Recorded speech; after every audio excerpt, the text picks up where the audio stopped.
Good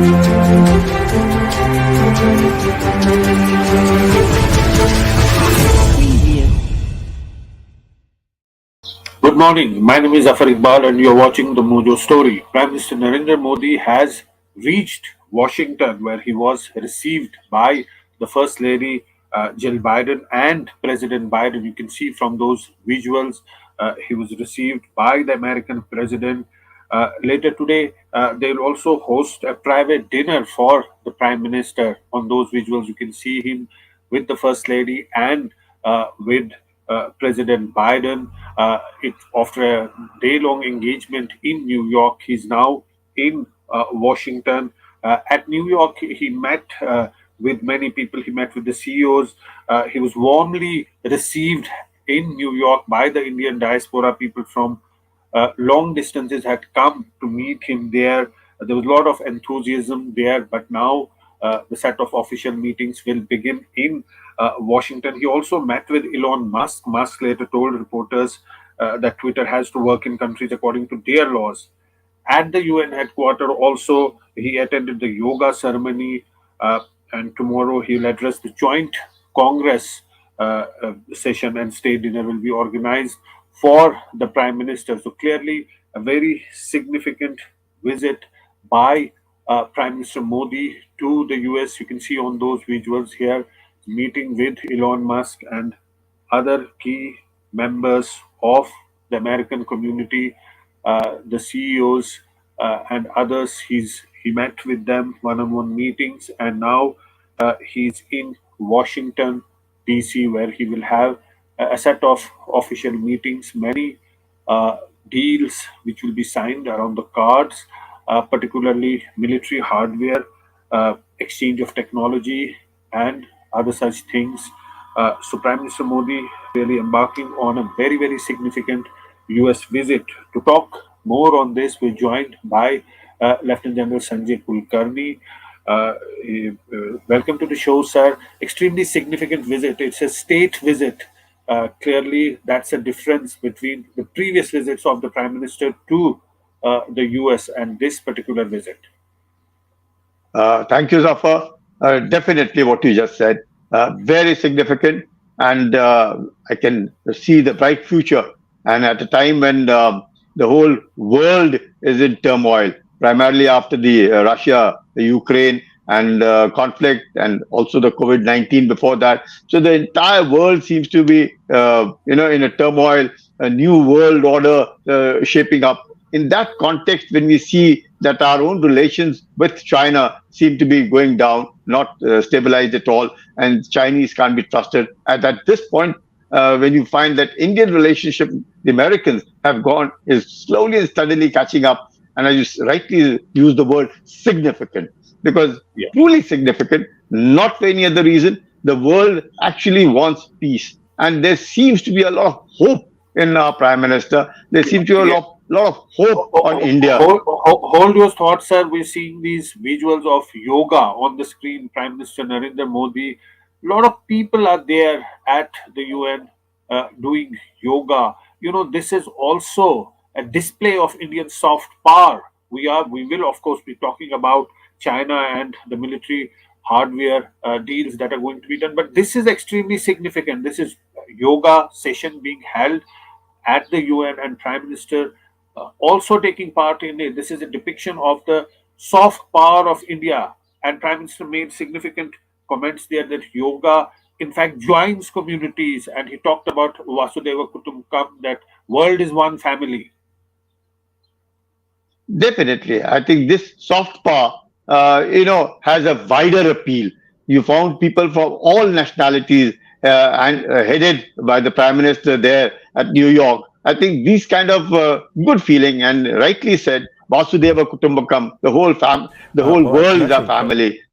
This kind of a thought which comes at a time when the whole world, as I be using the word turmoil, because of the Russia, Ukraine, COVID, unemployment, crisis over there, for food crisis everywhere, energy crisis everywhere. You find a whole lot of things, tension, expansionism. In that context, when you see this soft power making a real kind of a good impression the world over, that yes, India is an old civilization, has a lot to contribute for peace and in the entire world. In that context, I see this particular aspect of yoga seems to be accepted in front of the UN headquarters, entire world, people from all nationalities over there. I think there can be nothing better because India is being seen in a different light. India is not being seen as an aggressive nation, an assertive nation with a diaspora of 5 million people in the United States. I think there's a lot of contribution that the Indians do. There's a lot that we can contribute. There's a lot that the world can contribute.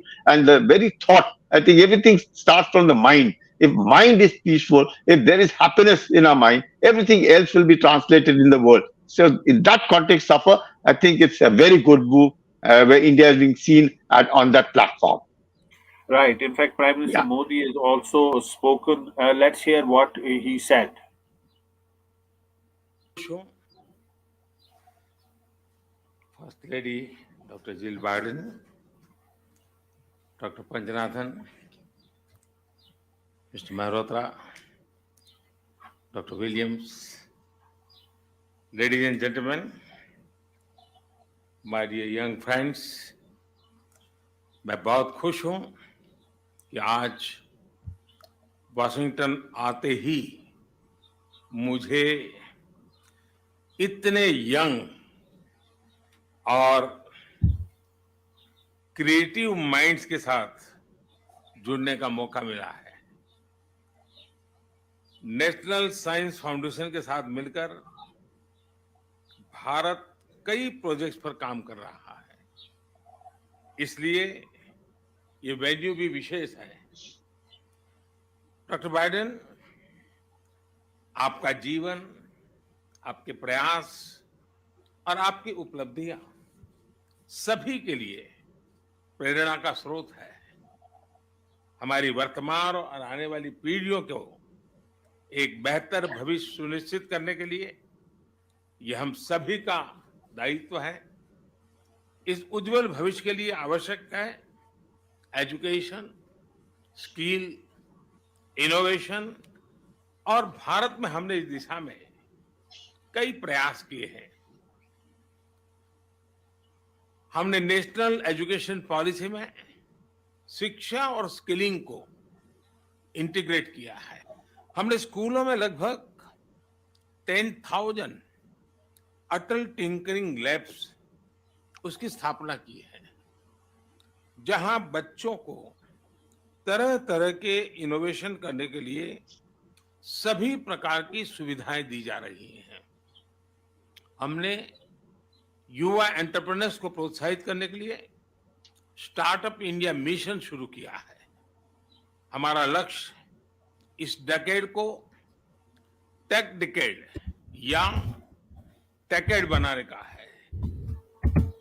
Friends, आज भारत और America को growth का momentum बनाए रखने के लिए एक pipeline of talent उसकी भी जरूरत है। जहां एक और अमेरिका के पास उच्च कोटि के शिक्षण संस्थान है, एडवांस टेक्नोलॉजीज है, वहीं भारत के पास विश्व की सबसे बड़ी युवा फैक्ट्री है। और इसलिए मुझे विश्वास है कि भारत और अमेरिका की साझेदारी सस्टेनेबल और इंक्लूसिव ग्लोबल ग्रोथ का इंजन साबित होगी। अमेरिका में कम्युनिटी कॉलेज द्वारा निभाई जा रही अहम भूमिका के लिए मैं हृदय से आप सबका बहुत बहुत अभिनंदन करता हूं। फ्रेंड्स, भारत और अमेरिका के बीच शिक्षा और रिसर्च में आपसी सहयोग के लिए मैं जरूर कुछ विचार साझा करना चाहता हूं। इस साझा प्रयास में जरूरी है कि गवर्नमेंट, इंडस्ट्री, एकेडेमिया, टीचर्स और स्टूडेंट्स सभी को शामिल किया जाए। एक India US teachers exchange programme की शुरुआत के विषय हम सोच सकते हैं। दुनिया भर में फैले साइंटिस्ट और एंटरप्रेन्योर्स का भारत के संस्थानों के साथ एंगेजमेंट बढ़ाने के लिए हमने 2015 में ज्ञान global initiative of academic network अभियान शुरू किया था। मुझे बताते हुए खुशी है कि इसके तहत अब तक यूएस से 750 फैकल्टी मेंबर्स भारत आ चुके हैं। मैं यूएस में शिक्षा और रिसर्च से जुड़े सर्विंग और रिटायर्ड लोगों से अनुरोध करूंगा कि वे अपनी छुट्टियां, खास तौर पर विंटर ब्रेक, भारत में बिताएं। वे भारत को जाने भी और भारत की नई पीढ़ी के साथ अपना ज्ञान भी बांटें। आप भी जानते हैं कि युवाओं की क्रिएटिविटी और इनोवेशन का जो स्पिरिट है वो अद्भुत होता है। मुझे लगता है कि दोनों देशों को मिलकर Right. अलग अलग Prime Minister, they're clearly spelling out that what is being done in India, pipeline of talent, he says that, and how can India and US collaborate uh, in the fields of science, in the fields of education for the future generations. Extremely important remarks there. Sir, what do you have to say after hearing what Prime Minister is saying? He's clearly talking about the future. How can the two countries come together for a better future? In fact, both the countries are democracies and they're natural allies in a way. Definitely, Zafar. Both are the world's two largest democracies and have shared values, believe in the rule of law, and therefore, especially India has a demographic dividend. And as they mentioned, there are about 5 million Indian diaspora, which is contributing tremendously to the American GDP in science and technology. And it is this Yeah. technical innovation which he spoke about of 2015, the word GYAN that he used, the Global Initiative for Academia.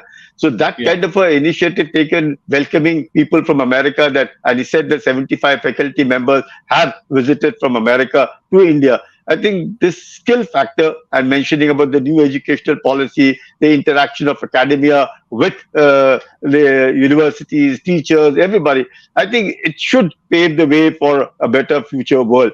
Because until and unless the thinking, as we have been always harping upon, it is all from the mind. If the thinking is positive, if your outlook is positive, if there is hope, and that hope comes from the younger generation, which you find it will be contributing tremendously for the growth.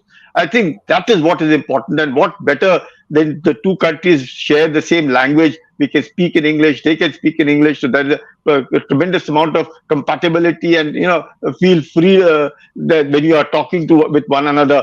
At the same time, democracy, same time you feel that there is tremendous scope for investment, scope for interaction, scope for growth, scope for health, education. I think there is tremendous that the two democracies can contribute, and I find that the Prime Minister seems sort of determined to interact and to engage with America, and the Americans seem very much enthusiastic about engaging with India. I think that itself is a good sign. Yeah, Zafar. Right. And in fact, the Prime Minister clearly spelling out a roadmap for the future in that sector. But there are expectations from both sides. What, according to you, would be the expectations of the US? Of course, we heard the Prime Minister that he said that what can be done by the two countries in collaboration in the future. But there would be a set of expectations from the US. We know that India pursues an independent foreign policy. There's a war going on between Russia and Ukraine. So, would that be a cause of a concern for the Americans, and what would be their expectation? See, Zafar, I think the Americans have realized that India can't be dragged as an alliance partner with America. India's geostrategic location itself sort of decides and determines its sort of I would say India first policy more than anything else, and the kind of I would say, historic relations we have with Russia, and the kind of the conflict that the Americans have with the Russians, the kind of tensions that the Americans have with the Chinese. In that context, they see that India seems to be doing a very good balancing act. And Americans have accepted that, irrespective of whatever it be, that Indians are not going to fall into a trap of an alliance. A good partnership, yes. Strategic partnership, yes. Working relationship with the two democracies, yes. Investments, yes. Skills, yes. Technology transfers, yes. Utilizing the young demographic dividend, yes. But expecting them to be a alliance that wherein you stand by in a particular block, I don't think the Americans now have sort of realized and reconciled that India is not the country that will follow a camp.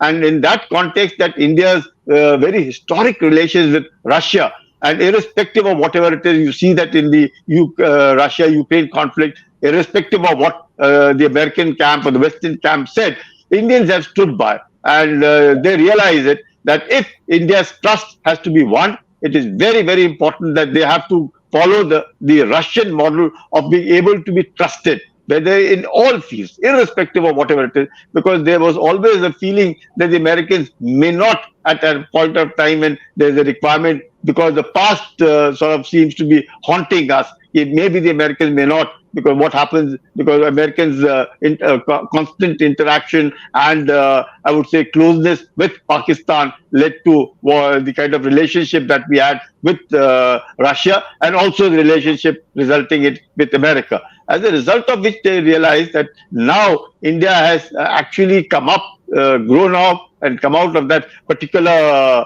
feeling, and has now reached a level where this economy, where it's very soon it'll be the third largest economy. India has a tremendous amount of scientific manpower, skilled manpower, a huge investment opportunity that exists in India, the ability to absorb technology that exists in India, that there is rule of law, irrespective of whichever government comes. There are certain pillars which work, and India is a really vibrant democracy, and interacting with a country like India, and a huge, now I would say the most populated country in the world that India is. In that context, and India is also looking at self-reliance, Atmanirbharta. India is totally self-reliant in food is concerned, and therefore doesn't depend on the world. So there is the strength that India has. Americans would want to interact, and more important is that if you want to check China, be it in Indo-Pacific, be it in the world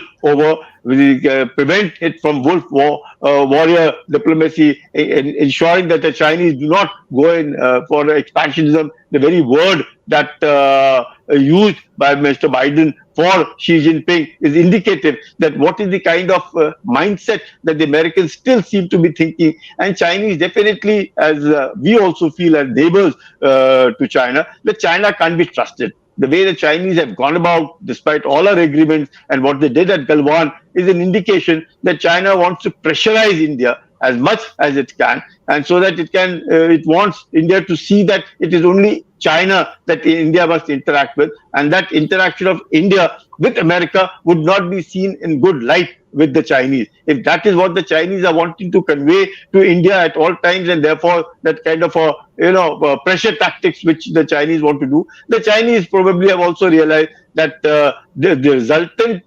closeness of India with America is their doing, because it is their sort of expansionism. They're doing what they did in eastern Ladakh, and what they keep doing in Arunachal Pradesh, and what they did also at Doklam is indicative that even though we have gone out of our way to be friends with China, but Chinese have not lived up to the expectations of the world, neither have they lived up to the expectations of India, and China has its own. Xi Jinping seems to follow the Mao diktat of what he wants to say, that the power flows from the barrel of the gun.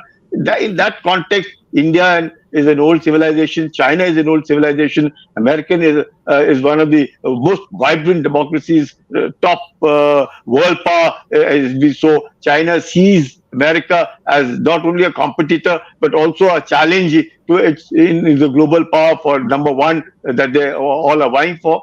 I think, Zafar, in that context, there's so much that India can offer, and India is Yeah, rising economically, India is rising yeah, militarily, India has a diplomatic clout now in the world over. The G20 summit is indicative of the way India is being seen, the I would say the lead that India has taken for in global south is concerned. So all in that context, India is being seen as someone they can trust and rely upon, yeah. be it in ASEAN or be it in the world over. Yeah, Zafar. Yeah, and that's the realization that would be in the US. But you raised the China factor. You know, both the countries see China as a sort of a adversary. In case of India, we know what's been happening in Eastern Ladakh, what happened in Galwan.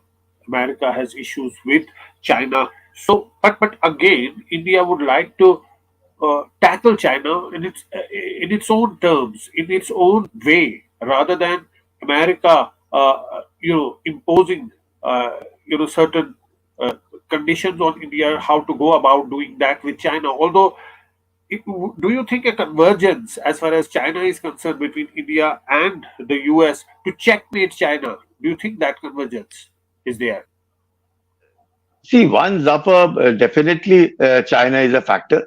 Though we might say trade, investments, a lot of opportunities, ability of transfer, that niche technology, artificial intelligence, the kind of, whether it is in cyber or in means of communication or quantum computers, everything. There is no doubt that there is a lot that we can gain from America. There's a lot of Indian diaspora involved in the high technology and that niche technology in America. So there is a lot. But yes, China factor is a huge factor. The very fact that the Chinese are apprehensive of our involvement in Quad, our relations in AUKUS, and the kind of the fear that the Chinese seem to have of Malacca dilemma over there, because so much of trade that passes through it, about almost $5 trillion of trade, 80% of energy that passes of China through Malacca, India's very geostrategic location in the Indian Ocean, the very fact that the Chinese want to have the entire South China Sea, 90% of it to itself. The way it is not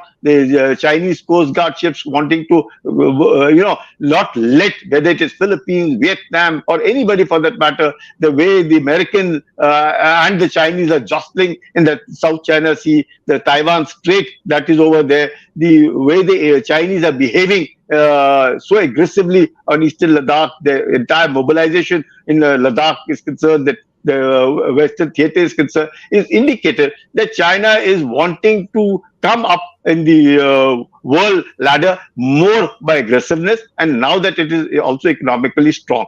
Notwithstanding this, India knows that the war or battle or whatever it is with China, only India will deal with it, and Yeah, no country will come for India's yeah, help. Definitely yeah, no country will come to India's help. But China is on the back foot in the Indo-Pacific. And that is where our geostrategic location, that is where our compatibility, interaction through Quad or, through exercises that we do with Malabar, and the kind of language proficiency that we have, the kind of modern navy that we have, the acceptance, adaptability, transfer of technology, absorption of technology that we have, the kind of, the P-81, the Predators that we are getting, the kind of aircrafts that we are getting, all of it is indicative that there is a lot of it that the Americans can offer to India. And obviously, the deterrence with China would be more by what could be seen if you know about the enemy's move. That itself is a deterrent. So that right. is where the drones that we are signing, the aircraft engines that we are signing with, the kind of aircraft that we are getting for reconnaissance, for surveillance, for intelligence gathering, is all indicative that yes, we have to be vigilant, and forewarned is forearmed. And this is the only way we can deter China from looking at India in a more aggressive way. And the Chinese, after Galwan, have realized that India is not going to take Chinese aggressiveness or assertiveness lying down, and it would give back to China in the same coin. So Right. there is a lot, Yeah, Zafar. you Yeah. can see from those visuals on the screen that Prime Minister Modi earlier, when he was welcomed in Washington, you can see the Indian Americans significant number of Indian Americans in America, and they play a crucial role in the growth of that country. And America is clearly aware of that. Well, we talked about the expectations of US, but what are the expectations of India from America? We know that transfer of technology, defense deals, but there would be more than that. A lot of preparation would have gone behind the doors before Prime Minister really embarked on this visit. Yes, Zafar. The very fact that the visit of the Defense Secretary, the National Security Advisor from America is concerned, even the visit of their Secretary of State to China is concerned, at a time when the Prime Minister's visit is there to America, all of it is indicative that a tremendous amount of homework has been done before this visit. And it is in that context we find that the aircraft engines, about 400 of them, F414, for our own Tejas Mark II, which are likely to be a deal, which is a $3 billion deal of the Predators also, which is to come in. It indicated that these drones, which are there, about 8 each for the Army and the Air Force, and about 15 for the Navy, to the surveillance, continuous surveillance, and to get the real-time information of the Indo-Pacific, also along the LAC, is all indicative. And all of these are armed drones which, with Hellfire missiles, and they can do anti-submarine warfare, can take on concentration of troops or of mechanized columns. All this is indicative that we need to prepare ourselves. Not that we are wanting to go for war or anything of that kind, but the best part of anything is, if you're prepared, you can prevent. And it is in that context that this kind of technology, especially when we see that for Tejas, we've been working for years and decades, and despite that, we find that such fantastic engines which have high thrust capability, fuel efficiency, ability to maneuver is concerned. So America is willing to give. Not only in the defense field is concerned, whether it is in communication, whether it is compatibility, whether it is in the maritime domain, or whether it is on the land frontier domain, whether it is small arms like the 6-saw rifles that are being imported, we got it from America is concerned. But even in the commercial deals, you see 470 aircraft were signed by Tata. Another 500, I understand, the Indigo is signing with Airbus. So that's a huge deal. I don't think anyone in the world has signed such great aviation deals with any country. So there is a lot that America sees in India, and there's a lot that the Indians also want from America in terms of the technology is concerned. But because this high-tech technology, and in tomorrow's chip war is concerned, in artificial intelligence is concerned, space is concerned, and communication is concerned, 5G, 6G is concerned, all these technology doesn't come so easily, and nobody wants to part. I remember in 2004, then Defense Minister Pranab Mukherjee had signed a deal, and from 2004, it was a 10-year defense deal. Nothing very much, because the Americans also see as to what is their interest, what are they going to get it. Because after all, like we say, India to us comes first always and every time. To them also, America comes first always and every time. So between the two kind of thinking, we have to see that we stand to benefit. So definitely it's a win-win situation for both America and India. Yeah. But 25 years ago, when Pokhran happened, sanctions were imposed on India. Do you see this dramatic change in the relation between the two countries in just a matter of 25 years? Somebody would have imagined that today, as Prime Minister Modi goes to America, the sort of welcome he gets and the different engagements between the two countries, it's rather unprecedented. Definitely, Zafar. Totally unprecedented, because everybody, saw that maybe the relationship of our Prime Minister with Trump, and the change from, you get from Republicans to the Democrats, and Democrats headed by Mr. Biden, and Mr. Biden being the vice president earlier for 8 years. So this is all indicative that for America, it is India that matters. And leadership being provided by Mr. Modi is something that they see, that there is a strong leadership in India. There's someone, because Americans have always seen, as I felt, that they require that one-point contact. Who is that person in that country who can turn things in their favor, or can keep the relations going on the right path?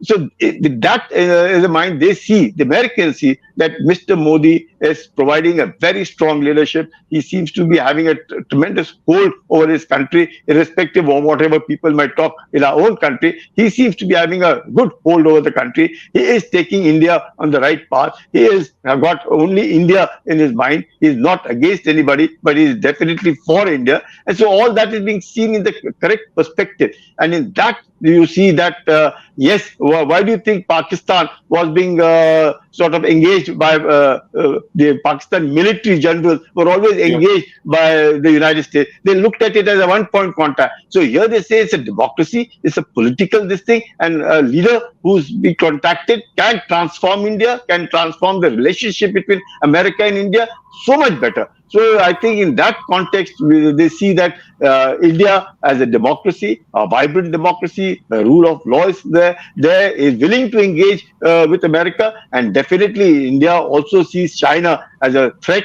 China as an enemy. There is no denying the fact. China as a challenger is being seen by America, and therefore China seems to be a common factor between the two democracies, and therefore it is very natural that China has pushed all the democracies and like-minded countries together to counter them because of their aggressive behavior, because of their expansionism. It is because of their bad conduct, and of course the COVID-19, which led China being seen as a villain, having spread this pandemic the world over. Yeah. Yeah. Right. And also, in the end, I would like to ask you about something. There are these reports that 75 lawmakers in America have rather sent a letter to President Biden that they would be taking part in that official engagement in that dinner. So, do you think that that makes an impact, the bogey of human rights and other things that they come about with? See, the Indian, if you're asking me about what the question was about US, the 75 the, people. the US lawmakers have sent a letter to President Biden, protesting, saying that they will not take part in that engagement later in the day. See, what happens is that there will always be people who will be opposing it, and human rights is something which is seen very, very sensitive in America, and they always are this thing. But irrespective of that, irrespective because there will be lobbies working, either sponsored or maybe whatever the reason it may be.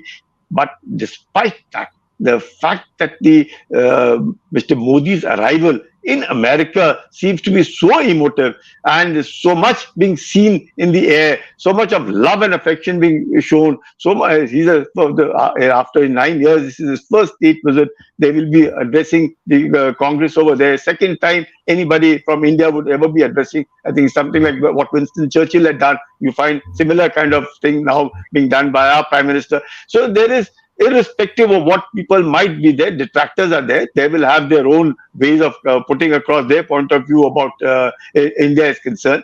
But India is a different country. India has its own challenges. India has its own, I would say, the kind of, what could be seen as human rights by them may not necessarily be seen as something which is, totally. It is only in India that you realize that there is a little different kind of people that we all are, and that we have our own ways of dealing with it. The Americans can be thinking about India in some few Americans might think India a little differently. Notwithstanding all that, the warmth in the relationship between America and India today is definitely not just driven by China. It is also driven by trade, investments, technology, skills, rule of law, democracy, the years of Indian diaspora's contribution to American economy, American growth. You see the kind of CEOs of the various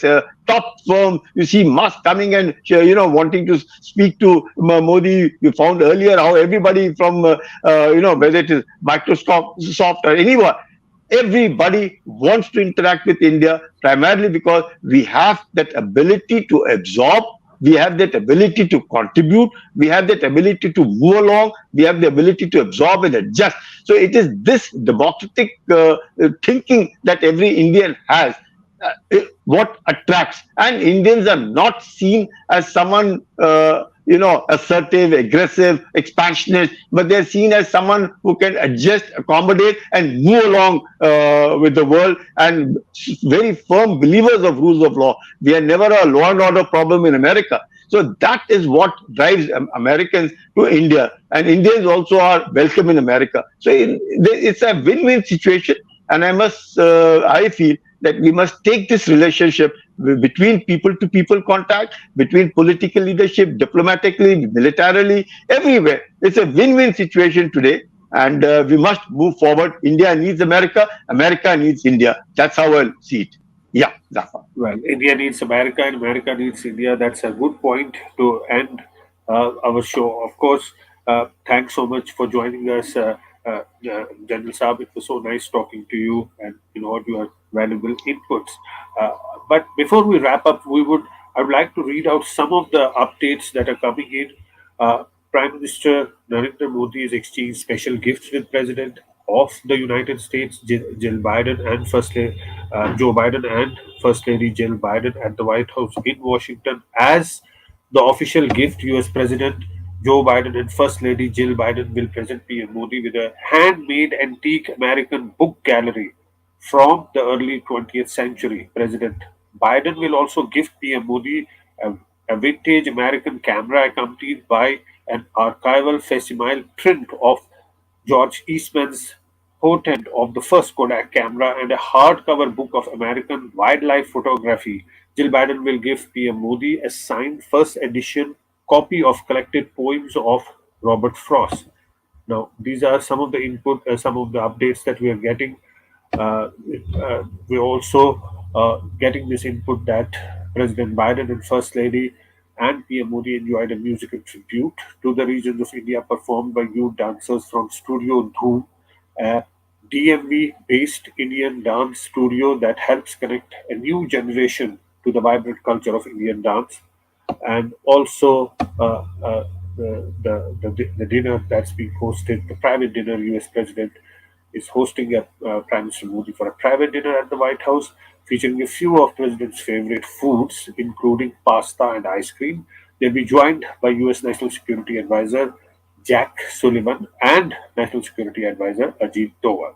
So those are some of the updates that we have, and we will of course be keeping close watch on this story. We have been following it since yesterday, and tomorrow Prime Minister Modi will be addressing the Congress, and we will of course be on that story. But for now, it's goodbye from us, and thanks for watching.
Hello and welcome. My name is Zafar Iqbal, and you are watching the Mojo story.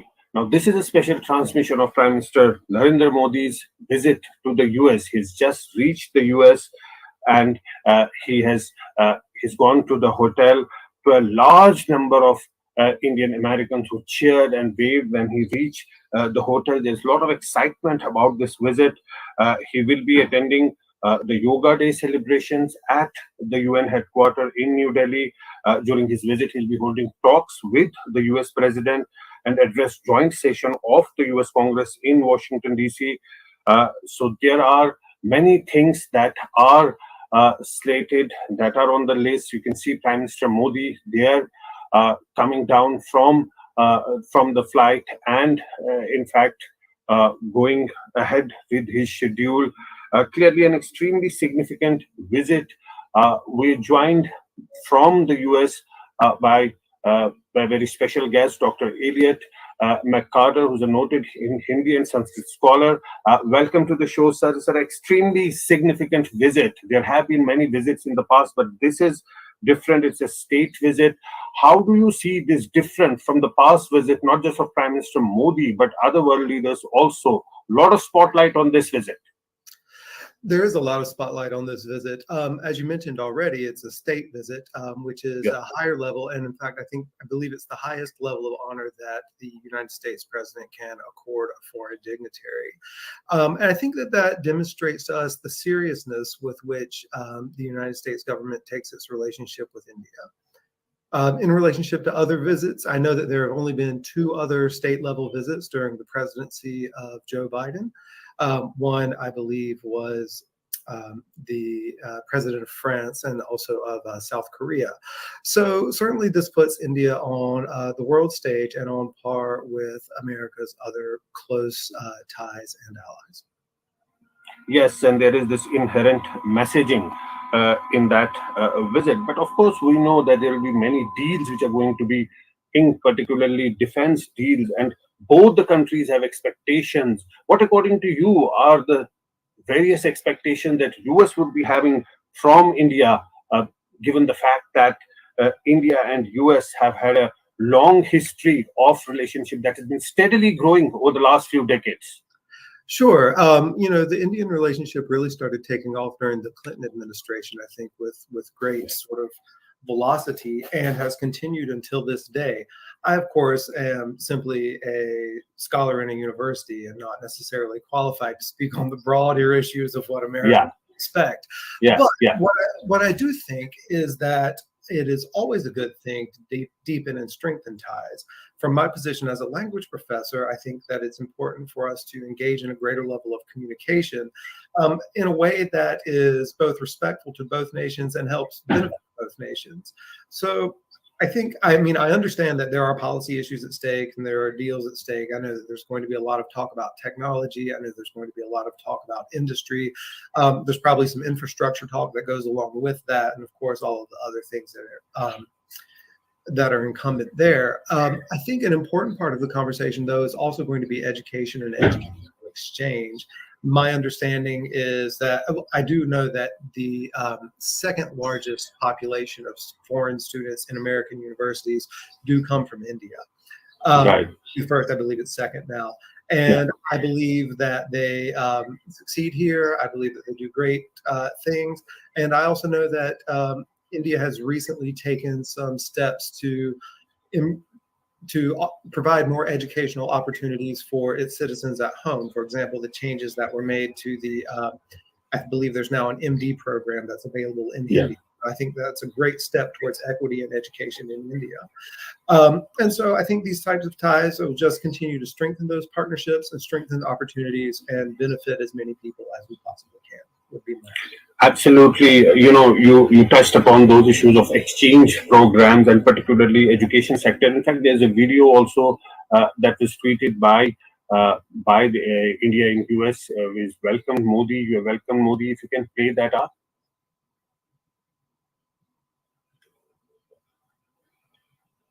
दुनिया के सबसे बड़े प्रजातंत्र भारत के प्रधानमंत्री श्री नरेंद्र मोदी का America में आना एक महत्वपूर्ण घटना है। हम उनका हार्दिक स्वागत करते हैं। मैं गर्व से कहता हूं कि ये देश मेरा घर है और भारतीय मूल के लाखों लोगों का भी। पिछले कई वर्षों में भारतीय मूल के लोगों ने अमेरिका राष्ट्र का योगदान दिया। वो लोग काफी तरक्की करके इस देश का महत्वपूर्ण हिस्सा बन गए हैं। प्रधानमंत्री श्री मोदी जी के स्वागत के लिए अमेरिका में जिस तरह की तैयारी की जा रही है, वो विश्व में भारत के बढ़ते हुए प्रभाव का प्रमाण है। श्री नरेंद्र मोदी जी का हिंदी के प्रति प्रेम सबको मालूम है। मैं यहाँ अमेरिका में हिंदी शिक्षक के रूप में ये आशा करता हूँ कि उनके सहयोग से अमेरिका में हिंदी शिक्षण की संभावनाएं बढ़ेंगी और भाषा के माध्यम से आपस में सांस्कृतिक संबंध भी नया मोड़ लेंगे। दोनों देशों में आपसी सहयोग हमें एक दूसरे को समझने का बेहतर अवसर, अधिक स्वतंत्रता और नई प्रेरणाएं देगा। Absolutely. Absolutely, those words, very significantly, you pointed at the contribution of Indians in America, particularly in the last couple of decades. There's been huge and significant contribution of Indians who are living in America. Absolutely. The fastest growing language in the United States at this point is Telugu. The Indian population has been growing here, especially over the past decades, and have made tremendous contributions, as have so many other communities within the United States. As you know, India, like America, we're both democracies, and the strength of a democracy, one of its strengths is its diversity. The more voices we can have contributing from more angles and perspectives and backgrounds, the stronger we become as a people. And so I'm very, very actually really glad that I have so many friends and colleagues here who are of Indian origin and of Indian descent, who have become a part of my own home and my own country. Yes, and significantly that you said that both are democracies, and that is what makes them natural allies. There's diversity and there's democracy, continuous democracy in India, in America, and that is another reason that there is a natural bonding between the people of the two countries as well. People, you can see in those visuals, Prime Minister Modi meeting with the people, and it looks so very natural. People are taking their selfies, and it's happened in the past also whenever Prime Minister goes, and there are these non-resident Indians who welcome their leader. But clearly, democracy is one significant factor that binds the two countries. Absolutely. I think both countries have a very long legacy of democracy and a tradition of representative government that that seeks to bring the voices of all people into the decision-making realm, or that at least it aspires to. And so I do think on the front of promoting democracy and promoting people's rights to have representation in government, I think India and the US have a lot in common and a lot to work towards together, both in their respective nations and globally. Yes, obviously, and from a people-to-people point of view, it's a great moment. There's a lot of excitement. In fact, I was watching some report that people from India, Indians in America, have been traveling long distances to just catch a glimpse of Prime Minister Modi there. And that's the example of the excitement that people have there, and about that White House dinner that everybody wants to have a seat there. And that is another example that how much excited the Indians are there. But coming to other issues, there is this issue of China when we talk of two democracies, India and the US. Of course, there's one issue that China has been creating problems for India at the borders, and also US has issues with China. So do you think some convergence there as well when it comes to the question of China? Again, that's probably outside of my realm of policy expertise, but I can certainly understand how both the United States government and the Indian government have a mutual interest in dealing with China in a way that benefits both nations and provides for their security, the security of their borders, the security of their economies. And I think that's about all I can really say on the matter. Yes, and you talked about the exchange in education, but there's also this, talks about transfer of technology, artificial intelligence, things like that, and that will be a game changer. Absolutely, and I think that this is one of the key points that is going to come up in this meeting. Is not only just the transfer of technology in terms of the exchange of knowledge, but also the exchange of and the creation of infrastructure to increase production of technology within India and to enhance India's trade power in that particular industry. Yeah, and trade, of course, we will see many such sort of agreements taking shape and being signed. A lot of preparation would have gone behind the doors for all these days, both in the US and India, before Prime Minister Modi embarked on this visit. Certainly. Again, this is a state level visit, which I believe requires at minimum 6 months worth of preparation to Yeah. receive a dignitary at this level, to receive the Prime Minister of India, to receive Modi ji. So certainly all of this has come, not to mention just the decorations, the general fanfare. The support of the Indian community in America, too, has also been truly huge in making sure that Modi feels welcome. Absolutely. And please speak on, sir. No, I think, if I were to say anything, that there are still pockets of America which are unfortunately less aware of global politics and less aware of just sort of the situation beyond our own borders.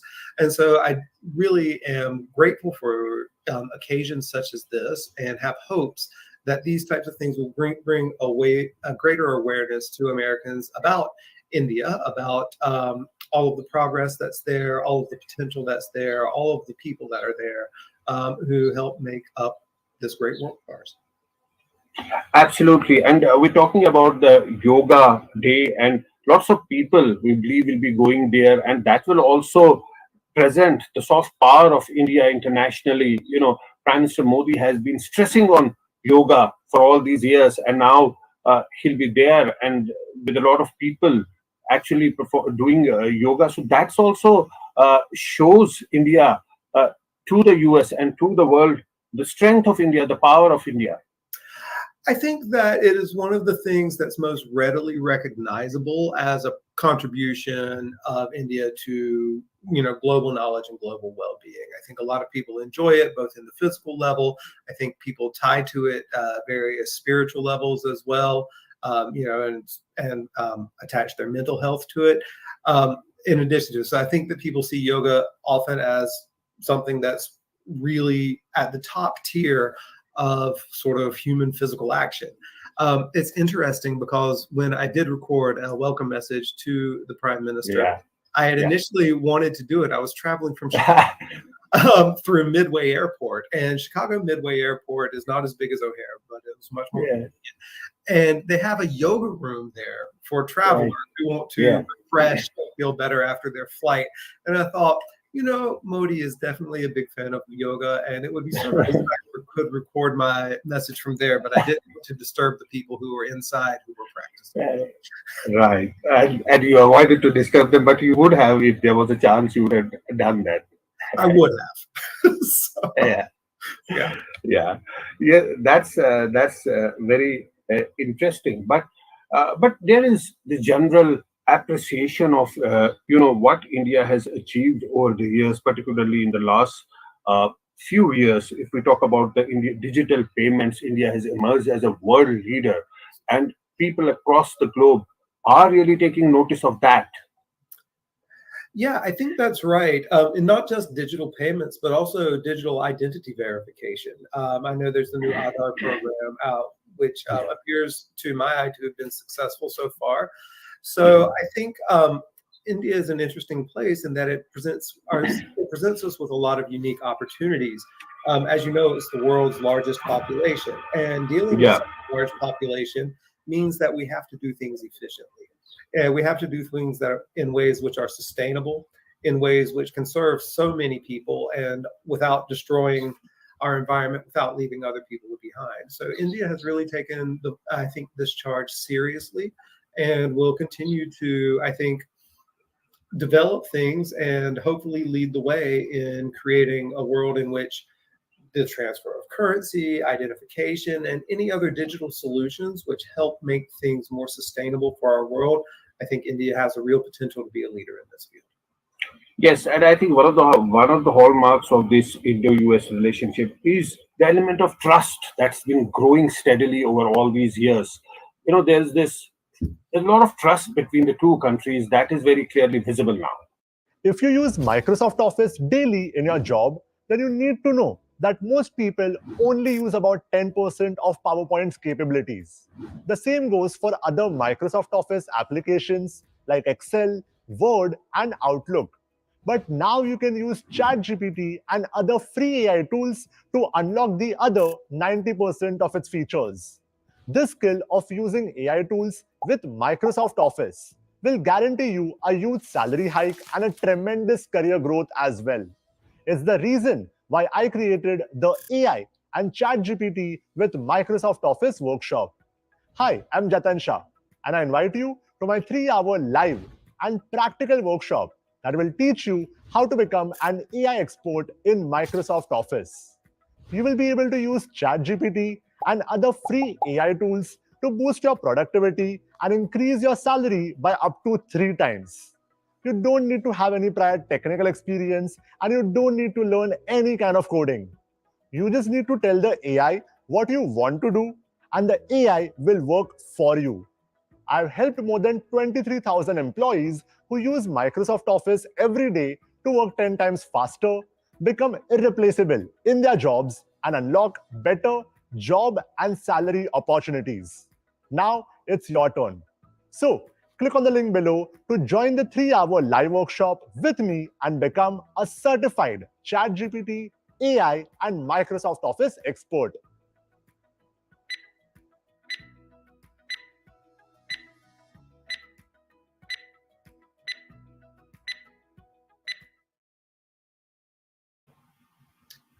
I think that there's a fair amount of trust, but I still think that there's also a fair amount of ignorance. I think that that's why this is an important visit. I think to deepen these ties, and the more that we can communicate, and the more that we can come to understand one another, the more we can continue to show each other mutual respect, the greater trust grows. Trust is not natural. Trust is something that develops. And so I think it comes, and I think it comes through time. And I think that this level of state visit shows that it has grown significantly and shows that Biden, I believe, is counting on Modi to be a reliable partner for the places where India and the United States have mutual aims. How do you see the relationship going here on?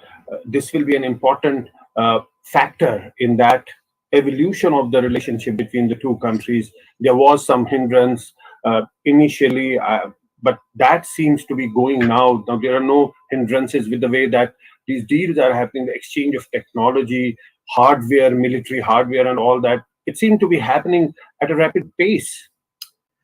Yeah, it is interesting because it has suddenly just sprung up. I think even just a few years ago, there weren't deals like this happening, at least not at this level and not this level of exchange.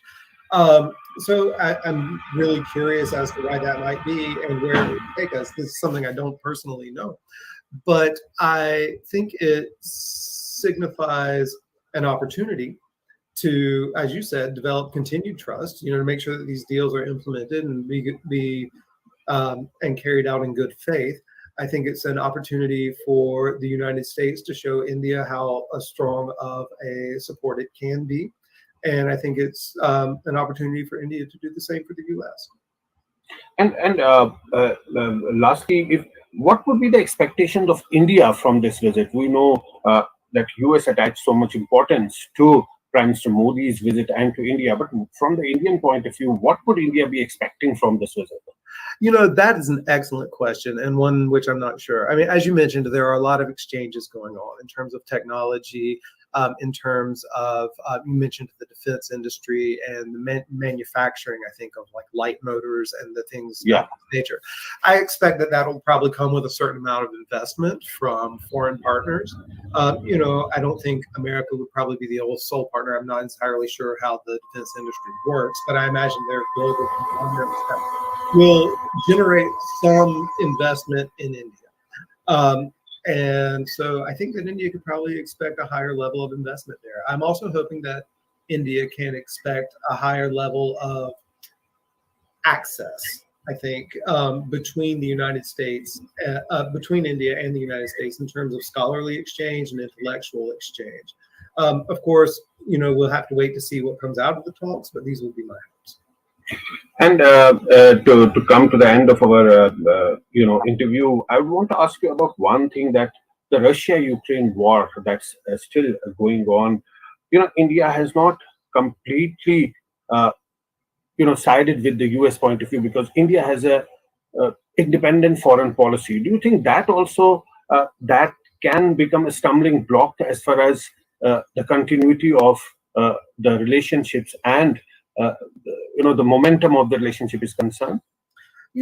Ultimately we have to leave it to the politicians to figure this out Yeah. for themselves. But I don't think so.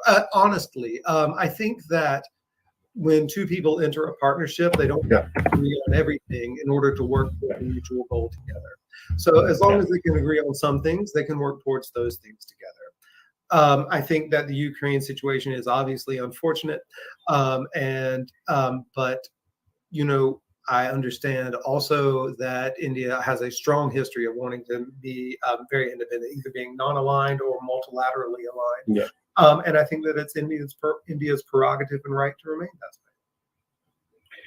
that way. Yes, indeed. But thanks so much for coming on our channel and speaking to us. I hope you'll get this opportunity at a bigger airport to perform that yoga and make a new video and put it out so that we can retweet it and play it up on our channel. But thanks so much for joining us, Dr. Elliot McCarter. It was a pleasure speaking to you. We'll continue to keep our focus on this important developing story as Prime Minister Modi continues with his US visit. Thanks for watching. Thank you for having me.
और CEO Gary Dickerson ने भारत में semiconductor उद्योग को लेकर सकारात्मक रुख जाहिर किया। I'm just so impressed with India, and I really believe that the opportunity for India's growth in the semiconductor industry is now. This is India's time to drive incredible growth, and Applied is very, very much looking forward to working together with the Prime Minister and everyone in India to achieve tremendous success together. India is a trusted partner, so I think whether it's Applied Materials or many companies around the world, they see the trust and also the tremendous talent that is there in India. And I just deeply believe this is India's time to shine. We will be announcing soon a new innovation center in India. With Applied Materials, we'll also bring global partners into this new innovation center. And this innovation center will really be focused on innovation in the equipment. And we have very high confidence that working together with India, we can create a tremendous success. और Washington में PM ने भारतीय अमेरिकी CEO Sanjay Mehrotra से मुलाकात की। Micron innovative memory और storage solutions पर ध्यान देती है और अब सेमीकंडक्टर का निर्माण करने की दिशा में ये तेजी से आगे बढ़ रही है।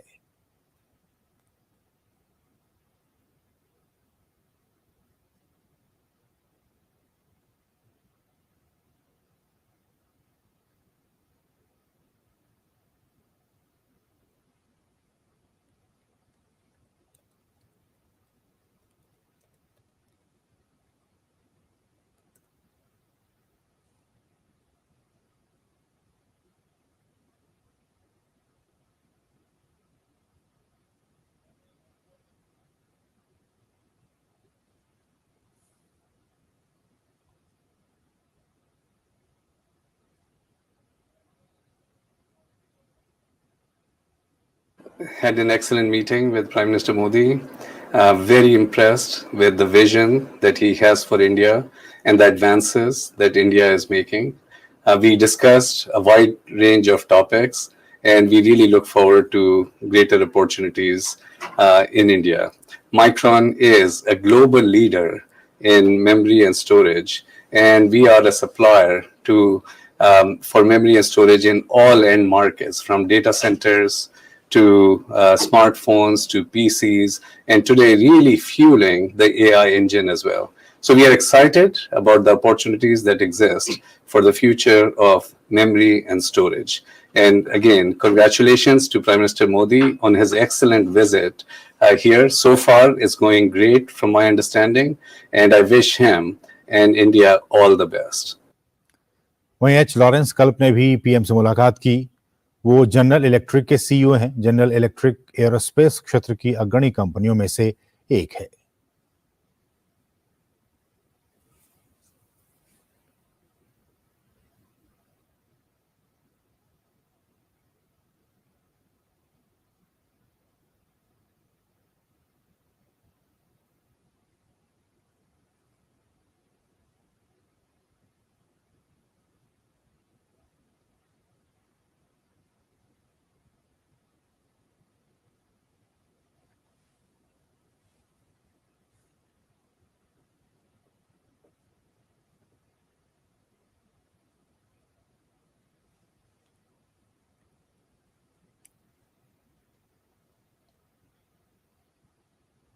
प्रधानमंत्री ने वॉशिंगटन डीसी के अलेक्जेंड्रिया में स्थित नेशनल साइंस फाउंडेशन के एक कार्यक्रम में शिरकत की। कार्यक्रम में अमेरिका की प्रथम महिला नागरिक डॉक्टर जिल बाइडेन भी मौजूद थी।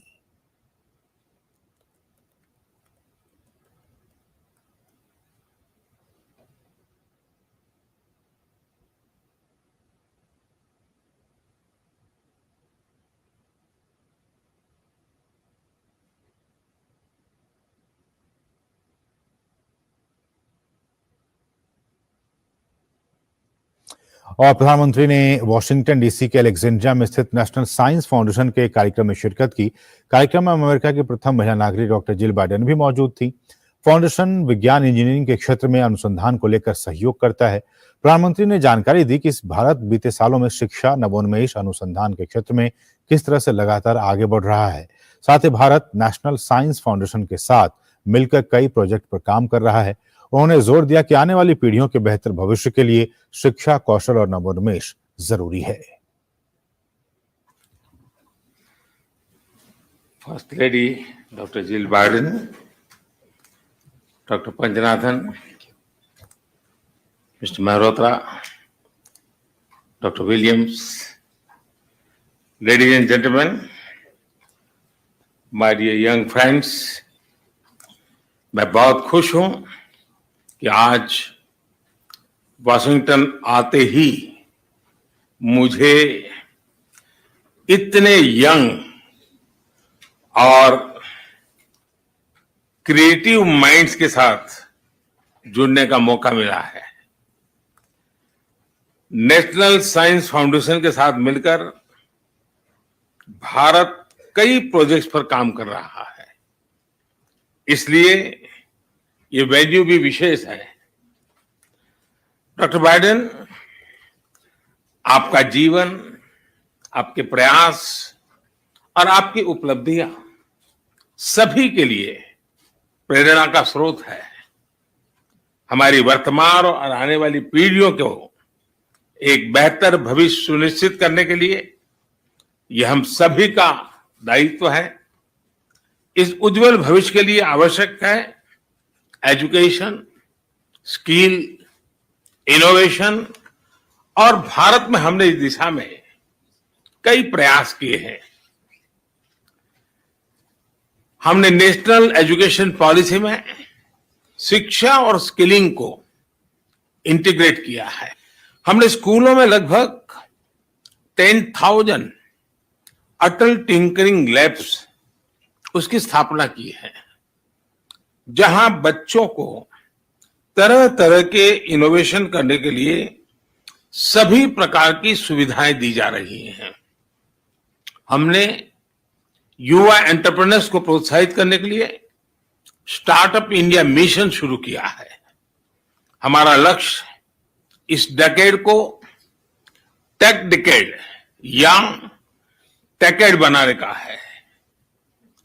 फ्रेंड्स, आज भारत और अमेरिका को ग्रोथ का मोमेंटम बनाए रखने के लिए एक पाइपलाइन ऑफ टैलेंट उसकी भी जरूरत है। जहां एक और अमेरिका के पास उच्च कोटि के शिक्षण संस्थान है, एडवांस टेक्नोलॉजीज है, वहीं भारत के पास विश्व की सबसे बड़ी युवा फैक्ट्री है। और इसलिए मुझे विश्वास है कि भारत और अमेरिका की साझेदारी सस्टेनेबल और इंक्लूसिव ग्लोबल ग्रोथ का इंजन साबित होगी। अमेरिका में कम्युनिटी कॉलेज द्वारा निभाई जा रही अहम भूमिका के लिए मैं हृदय से आप सबका बहुत बहुत अभिनंदन करता हूं। फ्रेंड्स, भारत और अमेरिका के बीच शिक्षा और रिसर्च में आपसी सहयोग के लिए मैं जरूर कुछ विचार साझा करना चाहता हूं। इस साझा प्रयास में जरूरी है कि गवर्नमेंट, इंडस्ट्री, एकेडेमिया, टीचर्स और स्टूडेंट्स सभी को शामिल किया जाए। एक India US teachers exchange programme की शुरुआत के विषय हम सोच सकते हैं।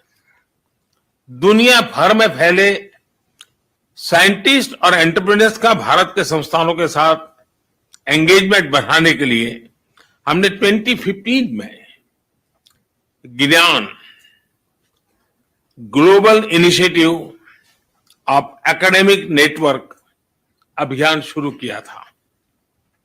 मुझे बताते हुए खुशी है कि इसके तहत अब तक यूएस से 750 फैकल्टी मेंबर्स भारत आ चुके हैं।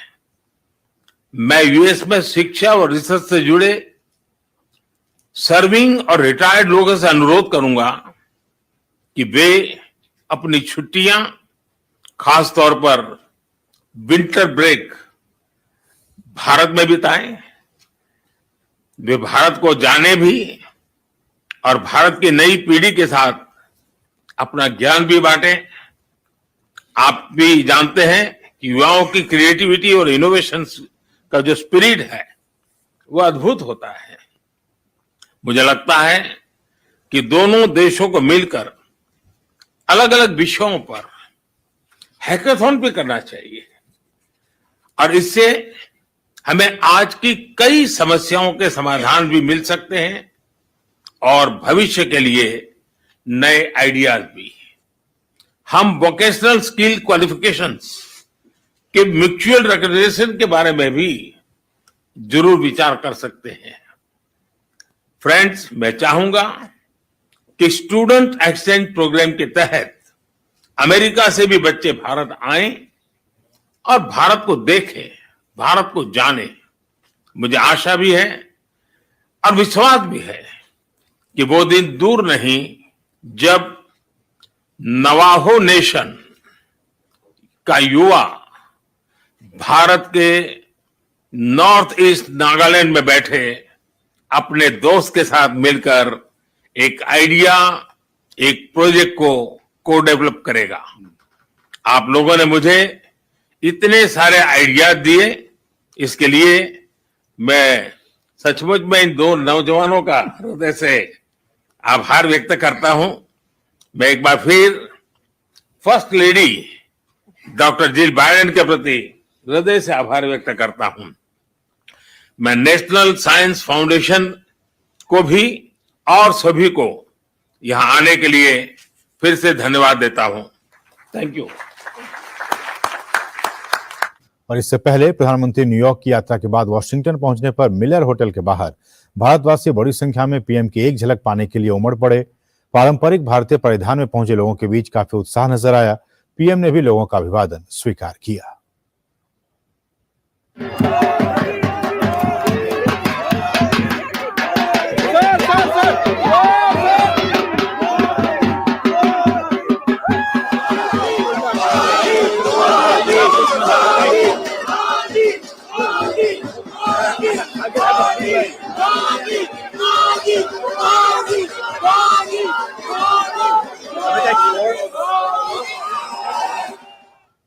और होटल के लॉबी में भी भारतीय लोग प्रधानमंत्री का अभिवादन करने के लिए खड़े थे। पीएम ने लोगों से मुलाकात की और ऑटोग्राफ भी दिए। लोग जोश के साथ वंदे मातरम के नारे लगाते रहे।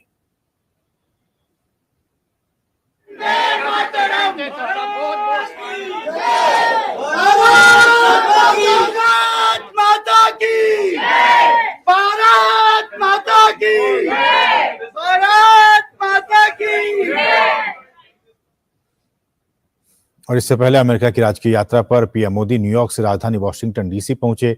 एयरपोर्ट ज्वाइंट बेस एंड्रयूज पर उनका औपचारिक तौर पर स्वागत किया गया। उन्हें गार्ड ऑफ ऑनर दिया गया।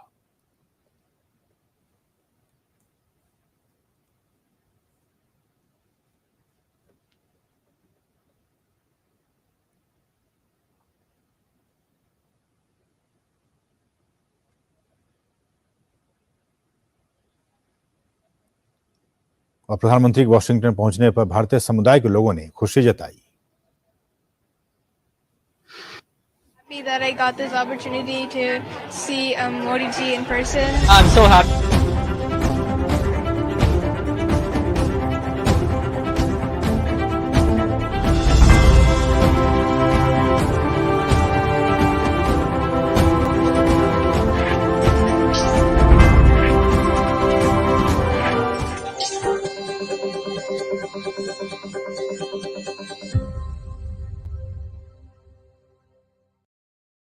America is rolling out the red carpet for Indian Prime Minister Narendra Modi. On this special broadcast, we'll be looking at India, US, and the unspoken China factor, taking a close look at how to understand the relationship and the geopolitics of the time.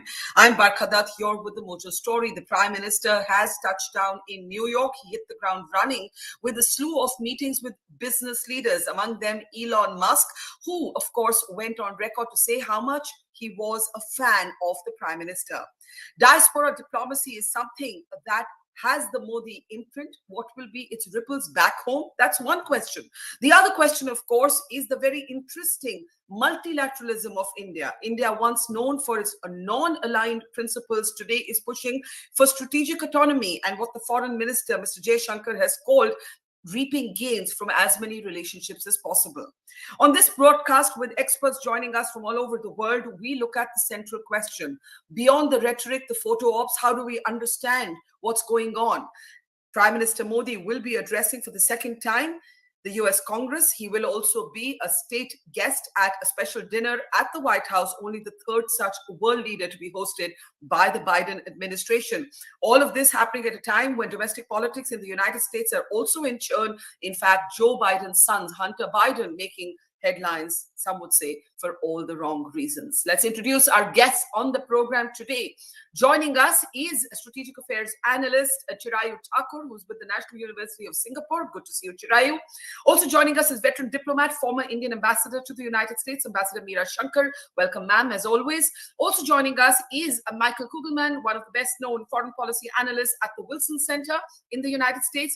And also joining us is Seema Sirohi, a veteran journalist based out of Washington, D.C., who's long had her eye on the US-India beat among multiple other beats. Welcome, everybody, to the program. As I said, the Prime Minister has met with the diaspora, he's met with business and thought leaders, and 22nd will be when his day is spent at the White House. Let's just step back, Ambassador Meera Shankar, and let me ask you, how much of this is about China? And I start with China for two reasons. Right before the Prime Minister touches down, you have US Secretary of State actually making a trip to Beijing, saying we do not support an independent Taiwan. And then right after those talks, Biden calls Xi Jinping a dictator and China hits back. I put this in context because a lot of people in the United States are making the argument that India and the United States are going to be defined almost entirely by one word, and it's China. How do you see it, ma'am? Meera Shankar. I think the relationship is a broad-based relationship, which has economic elements, technological cooperation in the strategic sectors of defense, intelligence sharing, and also now in critical and emerging technologies, in education, science, and health, in energy and the environment. So it's a pretty broad-based relationship. Of course, there is a cementing factor and a driving factor, and that is the shared, concern that both countries have about an increasingly aggressive China in the Indo-Pacific, whose behavior has caused concern among its neighbors, both in the maritime domain as well as on land with countries like India. So there is this driving force bringing the two countries together. But I would say that the relationship is a much broader relationship where there are both shared values as well as shared interests. Well, we had the spokesperson in Washington, D.C. making, ma'am, the sort of argument you're making. This trip is about India and US. It's not about Russia and China. This is John Kirby. Listen in. We're looking forward to where this is going. It's not about, the question about whether this was about China. This state visit is also not about Russia. And what we're trying to do with our bilateral relationship with India is improve the bilateral relationship on its own, for its own sake, and on its own foundation, because it's that important to us. It's not about forcing or coercing or trying to convince Prime Minister Modi or the Indian government to do something different. It's about focusing on where we are in this relationship and making it more important, more robust, more cooperative. Michael, let me take this to you. It's not about Russia or China. Is anyone going to believe that? Michael? Well, I certainly think that the China factor has sharpened the strategic dimensions of the relationship over the last few years. And I think that really has been a big explanation for the rapid growth in security relations over the last few years. But I think it does go beyond that. And in that sense, I agree with Ambassador Shankar. If you go back to the early 90s, when India began to open up to the world with a number of economic liberalization reforms, that generated opportunities for more trade with the United States. And I would argue that the economic dimensions of the relationship, the trade partnership between the U.S. and India, even though there's some tensions in there, that's proceeded separate from the China track, quite frankly. And we've seen pretty significant levels of robust bilateral trade over the years. But yeah, I do think that at this moment in time, given just how strong the U.S.-China competition is, given how intense it is, it's only natural that the U.S. is going to look at its relationships with so many of its key partners and allies through that lens. And even if you go back historically, looking at the arc of history of U.S.-India relations, China has had a major impact on the relationship's trajectory. If you go back to the late 50s, the early 60s, when the U.S. was concerned about the growing power of communist China, it looked to India for a brief period of time as that country that it could work with to strengthen partnership to counter China. Obviously, things would change after that, especially when the U.S. moved closer to Pakistan. But yeah, it's a combination of the China factor and the Russia factor plays a role as well. But this is a relationship that's multifaceted and functions on track separate from the China issue. Right. I think that's an important point, Seema, that there are parallel tracks and there are many tracks, right? There's the China track, there's what's happening with Russia and Ukraine, on which India has a very, very different position from what the United States might seek. There's the economy. There's the fact that India is a huge market, one of the fastest growing economies in the world. There's the big Boeing purchase. There's, a purchase of armed drones that is possibly on the agenda. And there's the Quad. But on the other side, there's India also hosting the Shanghai Cooperation Organization Summit, and India is able to go from a meeting of the foreign ministers of the SCO in India to hugging Joe Biden in Japan on the sidelines of the Quad. How do we understand and explain what Jaishankar calls multilateralism? Well, the world is in a flux, that we know.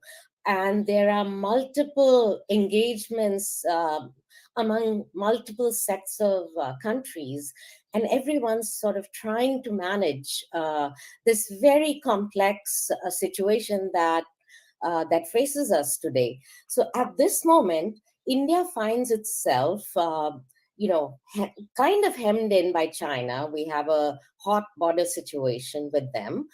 And China's attempt to dominate Asia and then the world, perhaps, brings US and India closer.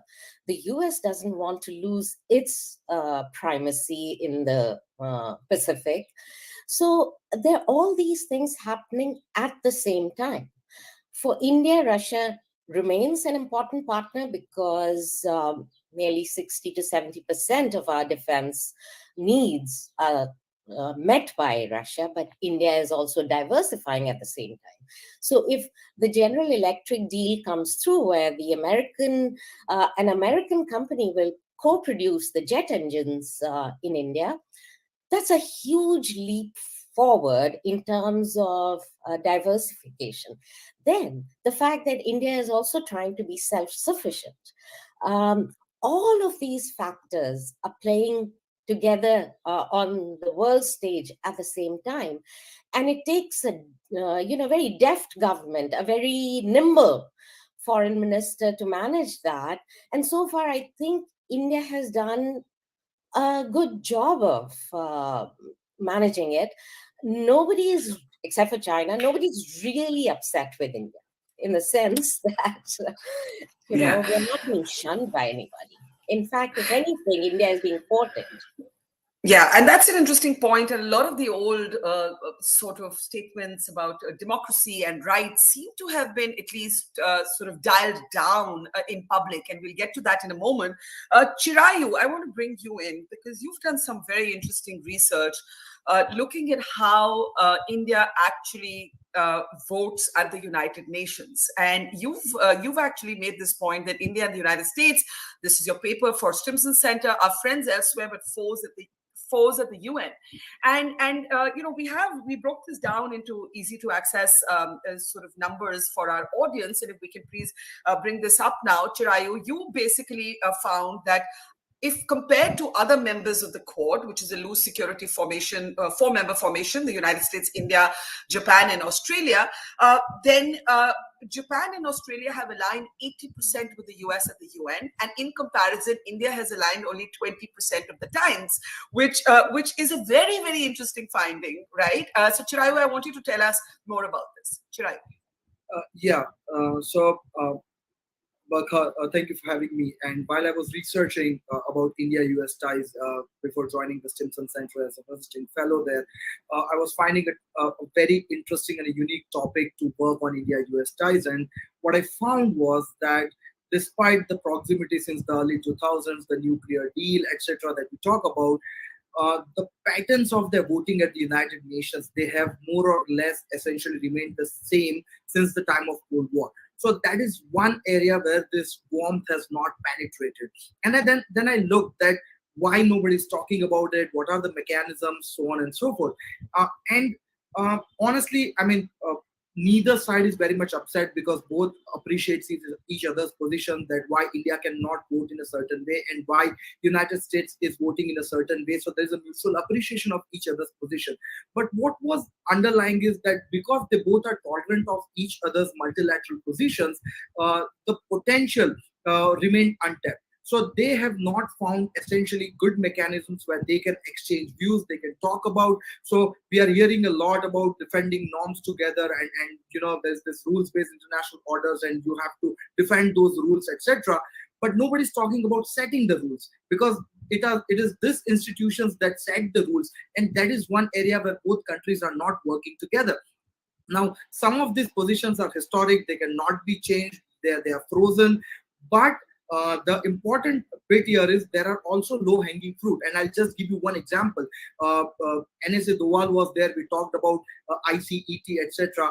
But until I wrote this paper, there wasn't any mechanism between India and the United States where they talk to each other bilaterally on how to harness and synergize at the ITU, which basically sets the norms for telecommunications around the world. So we are seeing the China as an emerging threat to Huawei and other such similar things, but we are not seeing these two countries working together. So I think multilateralism was one area where I saw the optimal warmth not penetrating there, or results not coming to working together, and that's the gist of this paper. Very interesting. I see Ambassador Manju Seth also join us. Welcome. Meera Shankar, I'd like to start with you, Ambassador Shankar. When you look at Chirayu's numbers, you know, India would look that to underline the argument about strategic autonomy. That look, we are a partner, we are in, you know, we have strategic cooperation with the United States, but it doesn't actually dictate how we behave with the rest of the world. And I think Teresa Schaffer made this point that you know, India and US have their biggest disagreements when it comes to multilateral issues and not bilateral issues, right? How do you see that? Is there a point at which what some might call India's tightrope, balancing, let's say, the SCO with the Quad, managing relationships with China on its own terms, buying oil from Russia, looking to Iran to bring it into the SCO. Is there a point when any of these issues, Ambassador Shankar, will become problems with the United States? Can we unmute? Yeah, go ahead, ma'am. Yeah. I hope we will be able to navigate these issues. And as far as, you know, the voting patterns in the UN are concerned, as Chirag said, some of this is historical. But I think we have to recognize, when you look at other members of the Quad, they are developed countries, all of them, Japan, Australia, the US, and B, they are alliance partners. Now, India is a developing country, and therefore our perspective on many of the issues which the UN takes up are bound to be different, because we seek to keep open the potential for India to develop its own capacities, even where it may not be in a position today. So, for instance, to take a look at the whole nuclear issue, you know, when we decided not to sign the Non-Proliferation Treaty, we were quite far from, you know, actually being in a position to exercise a nuclear option. But the fact was that China had already tested, and therefore, in terms of the definition of the treaty, would be accepted as a nuclear weapon state. And therefore, India had this dilemma. How do we cope with a nuclear-armed China in future? And so one of the issues was we stay out of the non-proliferation regime so that even if we are not in a position to exercise the nuclear option today, we are not foreclosing the option in future when we have the technical capacity to do so. Now, this became, for instance, a major point of difference between the US and India. And therefore, all the resolutions on non-proliferation issues in the UN, our voting pattern would have been different. Similarly, if you look at, the whole question of trade, yes, India has opened up, but at the same time, it wants to keep the capacity to develop in certain sectors. For instance, let's say we still retain quite high tariffs for automobile imports. And actually, that is what has enabled foreign countries to invest in India so that they could produce cheaper automobiles for the Indian market. Had we opened up across the board, I have absolutely no doubt that we would not have an auto industry in India today. So there is, a divergence which flows from our different levels of development. There is also a geostrategic convergence in the Indo-Pacific, but not necessarily in other parts of the world where there may be divergent perspectives, as on Ukraine. And therefore, I think this gets reflected in the voting patterns in the United States. After all countries have to grapple with the huge asymmetry of power that they have with the United States, which is the number one global power. And they seek to build coalitions or to, forge positions, which will give them some negotiating space vis-a-vis the United States. Let me bring in Michael before I go to Ambassador Manju. Seth, I hope you can hear me, ma'am. Michael, one of the points I saw that you made on Twitter is that the Biden administration finds itself in a bind when it comes to what's being called the democracy debate, right? The fact is that a few murmurs from the Biden administration led to a sharp sort of pushback from the Indians, and whatever's going to be expressed about how the Americans see India's record or democratic institutions, I think will happen in private, if at all. I think it might happen. I think it'll happen in private. How do you see this sort of playing out domestically in the US context? Yeah, well, certainly, the Biden administration, maybe for the first time since the Jimmy Carter administration, has elevated democracy promotion and values, so to speak, to a core priority for foreign policy. And that's why I think many are asking this question with Modi coming to Washington about how the U.S. administration will go about this issue. I mean, you're absolutely right. It's very clear that that even this administration has concluded that it's better not to make this a public matter. And I think it's concluded that it's best to certainly bring up the issues. And I'm quite confident that President Biden himself will bring up these issues to an extent in his private meeting with Modi. But it'll be done very carefully. It's not going to be pushed. This is a state visit. And of course, state visits are meant to be very prestigious, and they have to be perfect, and everything has to go off very well. So you don't want to have an awkward moment. You don't want to have a moment of how much of an issue is this? I mean, it is an issue for sure in a general sense, just because of, I would say, pretty significant concerns within the administration on interagency levels about the internal situation in India, and what many here describe as democratic backsliding, a phrase that I know many in India don't agree with. But I just think that for very obvious reasons, because interest will always trump values and moral considerations in international relations, even in the context of an administration that wants to emphasize values more broadly in foreign policy. And that suggests that there simply is a strong desire not to risk rocking the boat, so to speak, in New Delhi by bringing up the types of issues that this government in India clearly does not want anyone externally to bring up, even close partners and allies of the United States. And I think that for for rights activists and others that are critics here in the United States of the Modi government. And that's a tough pill to swallow, but I think that's basically what it comes down to. But again, this is an administration that for many years, I would argue, has been defined by values. Go back, I was reading the other day the joint statement that came out of the first state visit by an Indian leader here in 1963, about 60 years ago to this week, when President Radhakrishnan was here. If you look at the joint statement, there was language referring to the world's two largest democracies. President Kennedy, when in his public remarks welcoming the Indian president, he mentioned this notion of democracies working together. So that's been very consistent for many years. But at the end of the day, it's not the values bit, it's the interest bit that's going to drive the partnership and has driven the partnership. I would agree with that, but let me bring in Ambassador Manju Seth. When it comes down to it, what do you think we should be looking for as the centerpiece of this visit?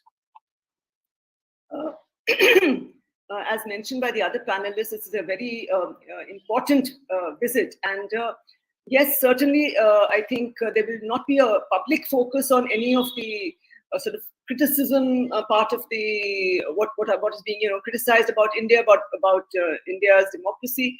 If you recall, recently there was also this statement by the spokesperson, NSA, the security spokesperson, saying that go to India for yourself and have a look.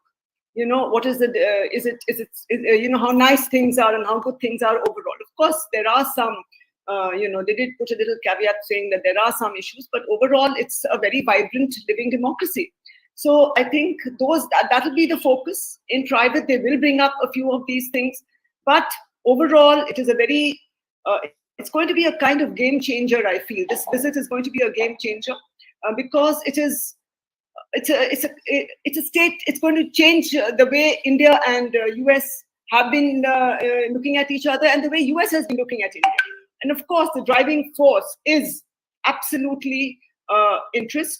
If there was no interest, and America's interest was not served, India's interest was not served, I don't think this visit would have taken place. And it is in India's interest to, at this point of time, go along, collaborate with the US, and including in the Indo-Pacific and what we see on our border, the LAC.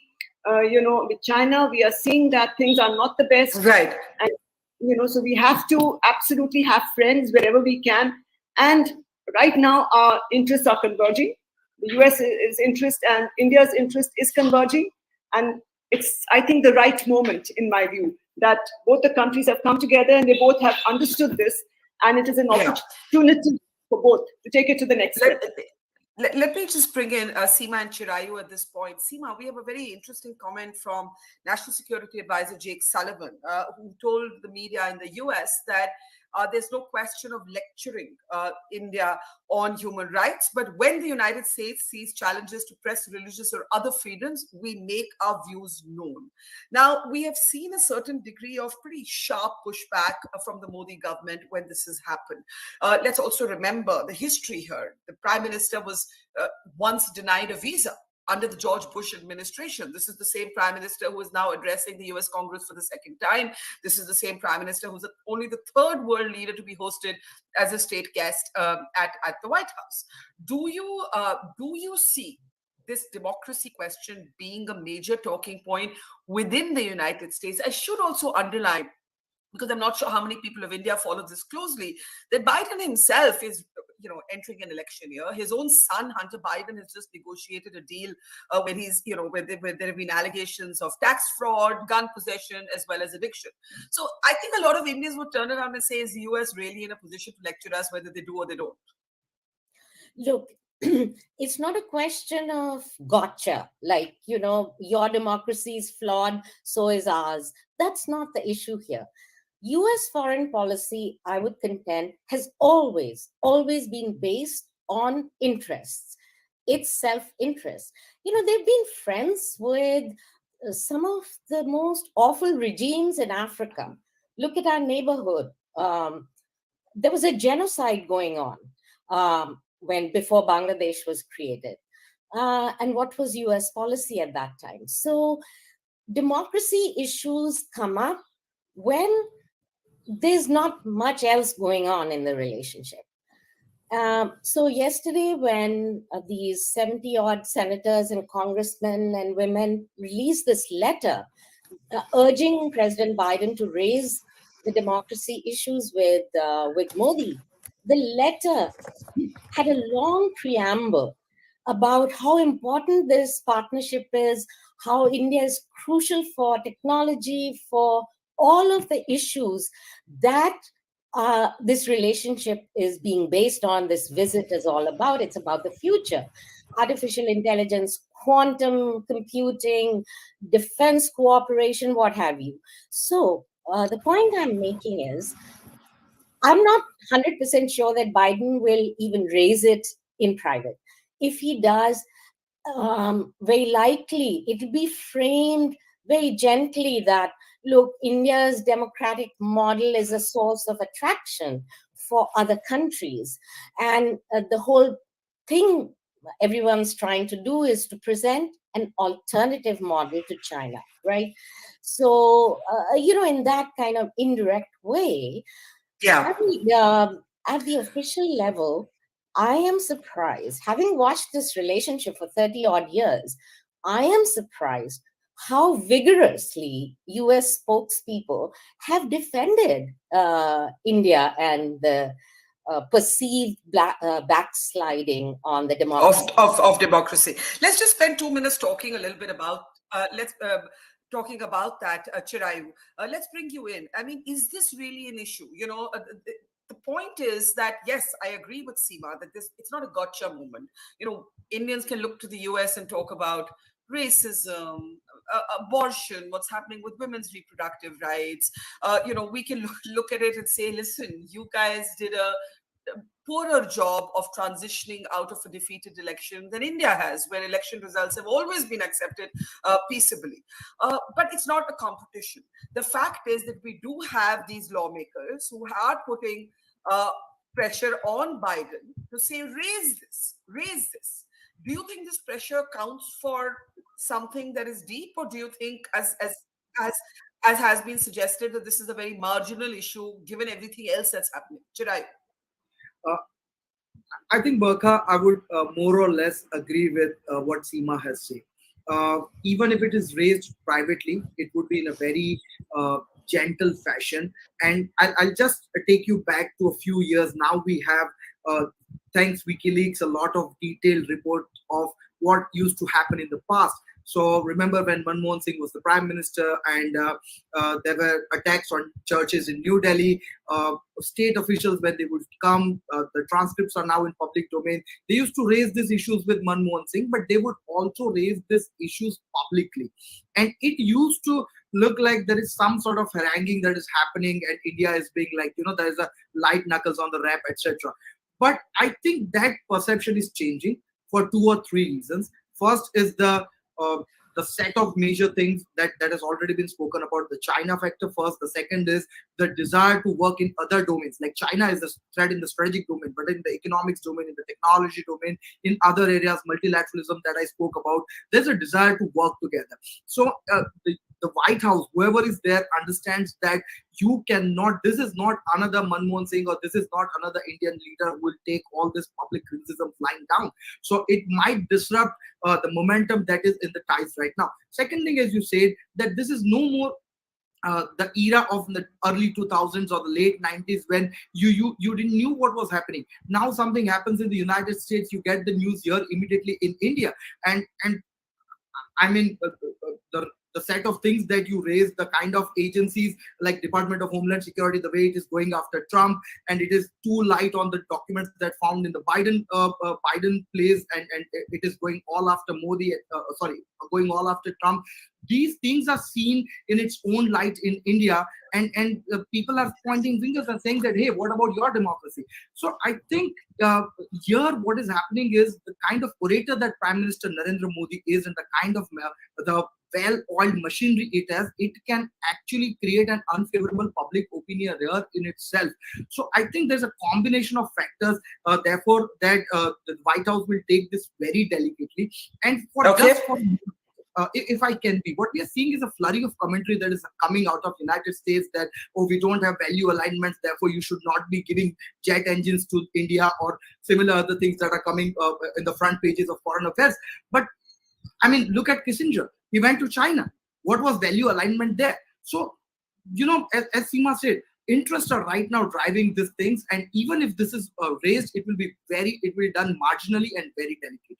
All right. Before I go to the two diplomats, I want to bring in Michael on this. Michael, I think the consensus in this conversation seems to be, at this moment, the Biden administration needs India for multiple reasons, and therefore, this democracy issue is more a subject of the Western press's editorial writing and the Indian left's editorial writing than it is actually going to be an issue between the two countries. Do you agree? Yes, I would agree. And also, I think it's important to note that much of the criticism in Washington about India's democracy and rights record, it comes from members of Congress, mainly progressive Democrats. And, as we all know, members of Congress do not make policy. They don't set policy. They pass laws and so on, but they don't make policy. So it's an important distinction to be made between the legislative branch of the government here and the executive branch. And yes, absolutely. I think that the stakes are very high, as seen from Washington, in that the relationship with India has to continue. It has to continue to deepen, with China being a key factor in that regard at this moment of time. I mean, India is seen, I think, as from a U.S. government perspective, as Washington's best strategic bet in South Asia. To work with the U.S. to counter China for reasons that we all know. Its location, of course, its own deep rivalry with China, the size of its economy, and so many other things as well. And we haven't really gotten into this yet, but this trip and this state visit, it's not only about talking about defense cooperation to counter China, but the U.S. really looks at India as a country that can play this role of counter to China in non-security ways as well. I mean, the idea of making India a bigger part of a diversifying global supply chain, particularly for critical and emerging technologies such as semiconductors, to reduce the world's reliance on China for that. This is a big goal of the administration as well. So there's just a lot of stake. And so while the values issues are not irrelevant in the relationship, as seen from the administration, ultimately, yes, they will be subordinated to the broader goal of working with India on strategic levels.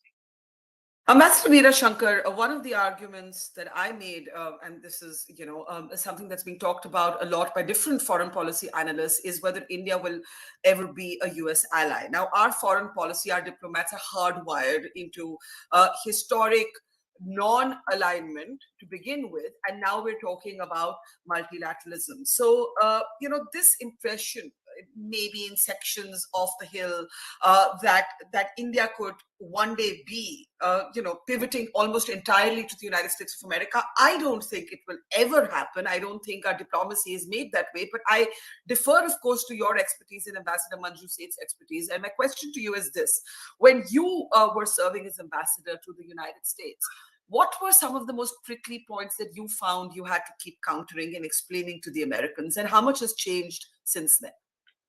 Well, I think, to talk about the prickly points in the relationship at this time might not be the most appropriate thing. I think I would like to focus a little away from your question on what the major outcomes of this visit could be.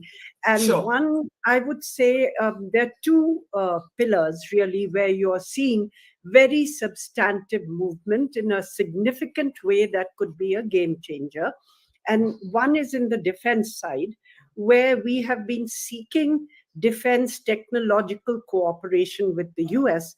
Now, while the US was willing to sell us sell us weapons, and we bought $20 billion worth of weapons from the US, there was reluctance to actually manufacture in India or share technology.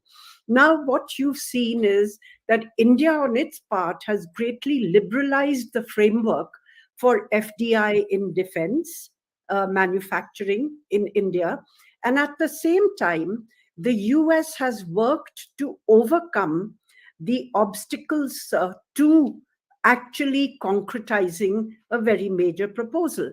So the proposal to manufacture the GE414 engine in India, along with HAL, with very substantial transfer of technology, I think will be, in a sense, an inflection point in the relationship. The second element I would focus on is what Michael mentioned, and that is that, the whole Washington consensus of leaving everything to the free market has been fraying for some time, and the heyday of globalization seems to be over, with the US adopting a more nuanced trade and industrial policy. Now, as it seeks to reorder the global economy and it is looking to build alternative supply chains to de-risk its overdependence on China. And that provides a window of opportunity for the two countries to work together and for some of those supply chains, some of those technologies to be produced in India. Till now, mostly it's been going to Vietnam. But in this visit, you may see some announcement of an investment possibly by Micron in the area of semiconductors. They're calling it packaging of semiconductors, which would be the final step of encasing it. But it would be, again, a significant shift. And if it's not a one-off, if the GE and the Micron deals are not one-off, but we are able to use this to create an ecosystem where the two countries learn to work together, and where, this friend-shoring that the US Treasury Secretary spoke of encompasses India in a very major way, then you are going to see a very much more substantial relationship between the two countries. Now, to your question about, whether India could be an ally, we aren't an ally. We have not joined as an alliance partner, but we are a major strategic partner. And the strategic relationship has been growing in depth and substance. So we have signed all the foundational defense agreements for cooperation, logistics, communications compatibility and security, exchange of geospatial data, and now we are shifting on to manufacturing. So I think you are seeing, the building blocks of a far more substantive, more trusting strategic partnership between the two countries. Yeah, let me ask you this, Ambassador Manju Seth. What for India will define a successful visit beyond the sort of feelers and the atmospherics and the dinner and the photo ops? What will India look to achieve? I think Ambassador Shankar has listed some of the specifics. What would you add to those? Further add that the fact that the ISET was signed, the Initiative for Critical and Emerging Technologies, and which will also include artificial intelligence, plus drone technology that is likely. I mean, at the moment they're going to give us drones, but I think even the drone technology that has been talk of sharing that with us, and our startups in both countries. I think that is the future. Startup ecosystem and co-location of these startups, and for them to work together to come up with innovations, and not just doing basic, collaboration, but coming up with new innovations which are of, not only for India and the US, which are important, but also for the world. Coming up with absolutely new, innovative solutions, I think is the future. And on that as well, already agreements are there, but I think this visit is going to push that collaboration, that co-location between what is the future technologies that are coming and which are taking over the world, and how to regulate the use of AI, etc. We know ChatGPT, if it is allowed to go sort of unregulated, then I mean, we can be sure that the world is in trouble. So that needs to be regulated, and we really need to, I think that is also going to be another thing, that on new technologies, we will work together, we'll have to create regulations. And of course, as Ambassador has mentioned, Ambassador Shankar, that, this visit is going to be about to some degree of transfer of technology and changing and bringing the supply chains, part of the supply chains into India. It is an important element of our whole initiative of Atmanirbharta and our aim or our ambition to be a certain emerging power. Right. The Prime Minister is, as we speak, sort of arriving at the venue that you see on your screen. It is Yoga Day, and he is going to be leading that sort of what should I call it? Yoga conclave or collection of people doing yoga. So we're going to see that up on our screen. I guess in a few moments from now, I don't see the Prime Minister in those pictures, but I guess he's reached the venue and we should be able to, those are live pictures from the United Nations headquarters. We should be expecting the Prime Minister to step on that stage, that venue very soon. Chirayu, soft power, yoga, the thought leaders that the Prime Minister met with, an interesting eclectic mix from from the man who coined the phrase Black Swan to Elon Musk, right? How did you see that moment, especially given the very polarized debate around India in some of the sort of public intellectual circles in the United States of America? Yes, Burka, thanks for the last sentence, because before I exactly come to the question, I would like to congratulate for a nicely written column, and it was really an interesting read. Thank you. And I think, yeah, I think you raise a very important point that India would never be an ally, and you ended there, and you ended on a very positive, informative note there, just to drive the point home. But there's a second part of the debate, as you said, in the American intellectual circles, that India would not be an ally like Japan or South Korea maybe, and that's the reason we should be cautious in our investment in India.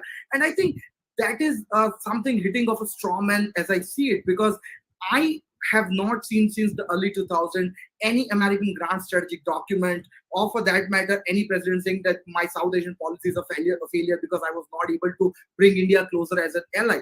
Without being an ally, the comfort that we are sharing right now, Ambassador recently mentioned of the 4 foundational agreements, the kind of tech transfer, the kind of body language, the kind of things that we work on, the breadth of the relationship. I mean, why do you always need a treaty alliance document? And if India is not willing to sign the document, or if India is a little bit uncomfortable with the word alliance, so what?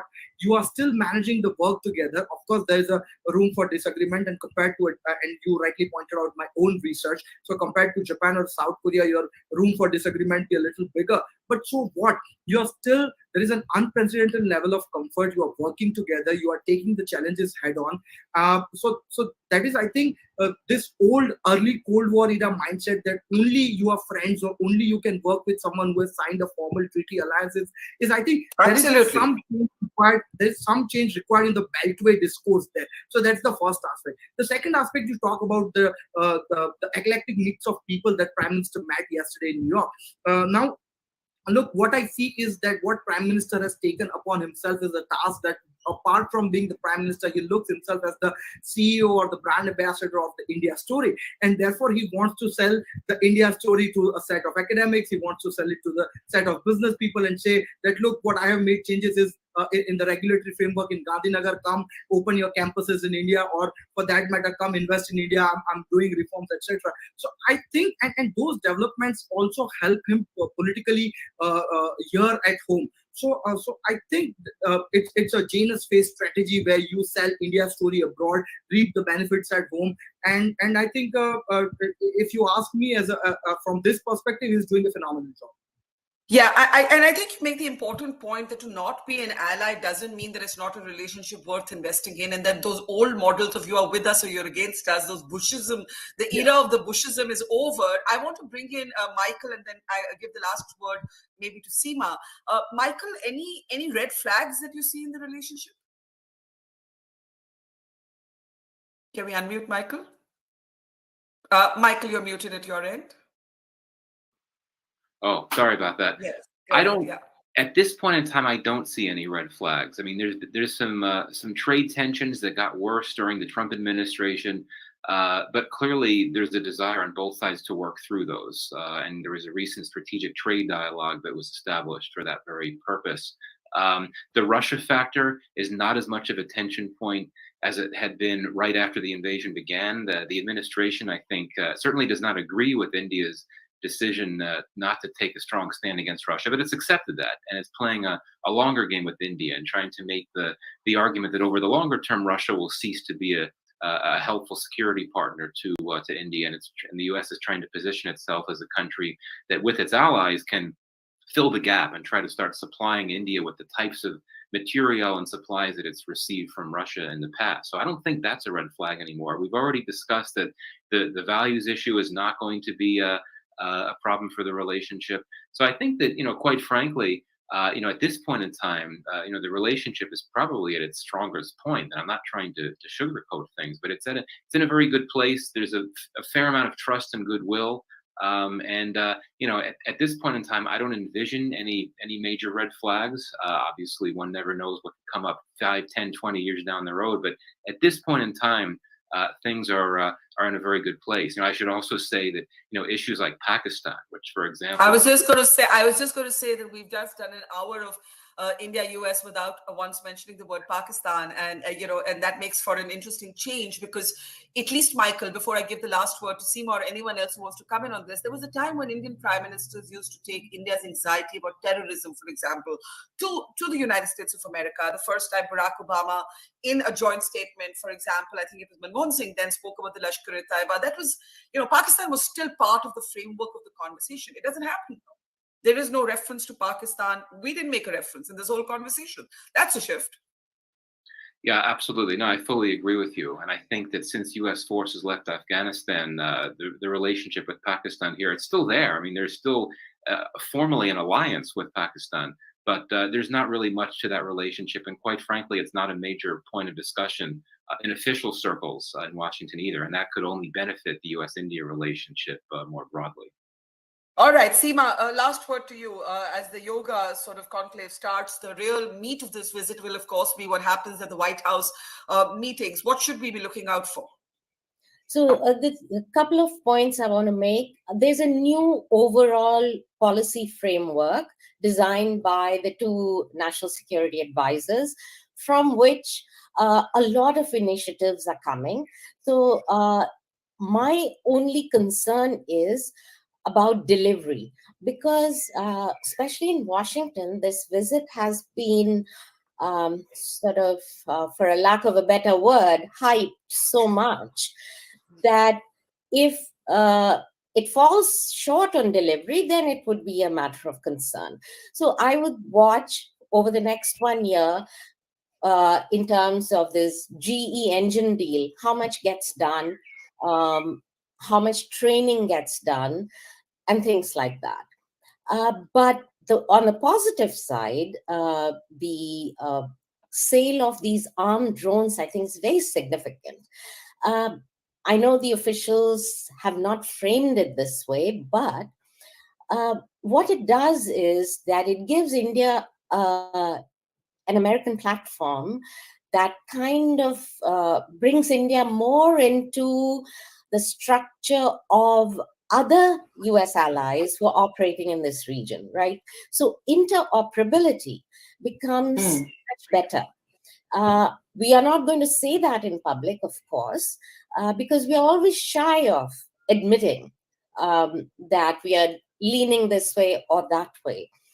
In terms of being an ally or non-ally, I think this is now a pointless debate, mainly in sort of think tank circles, because the American officialdom has absolutely accepted the fact that we're not going to sign a treaty and become like Japan, Australia.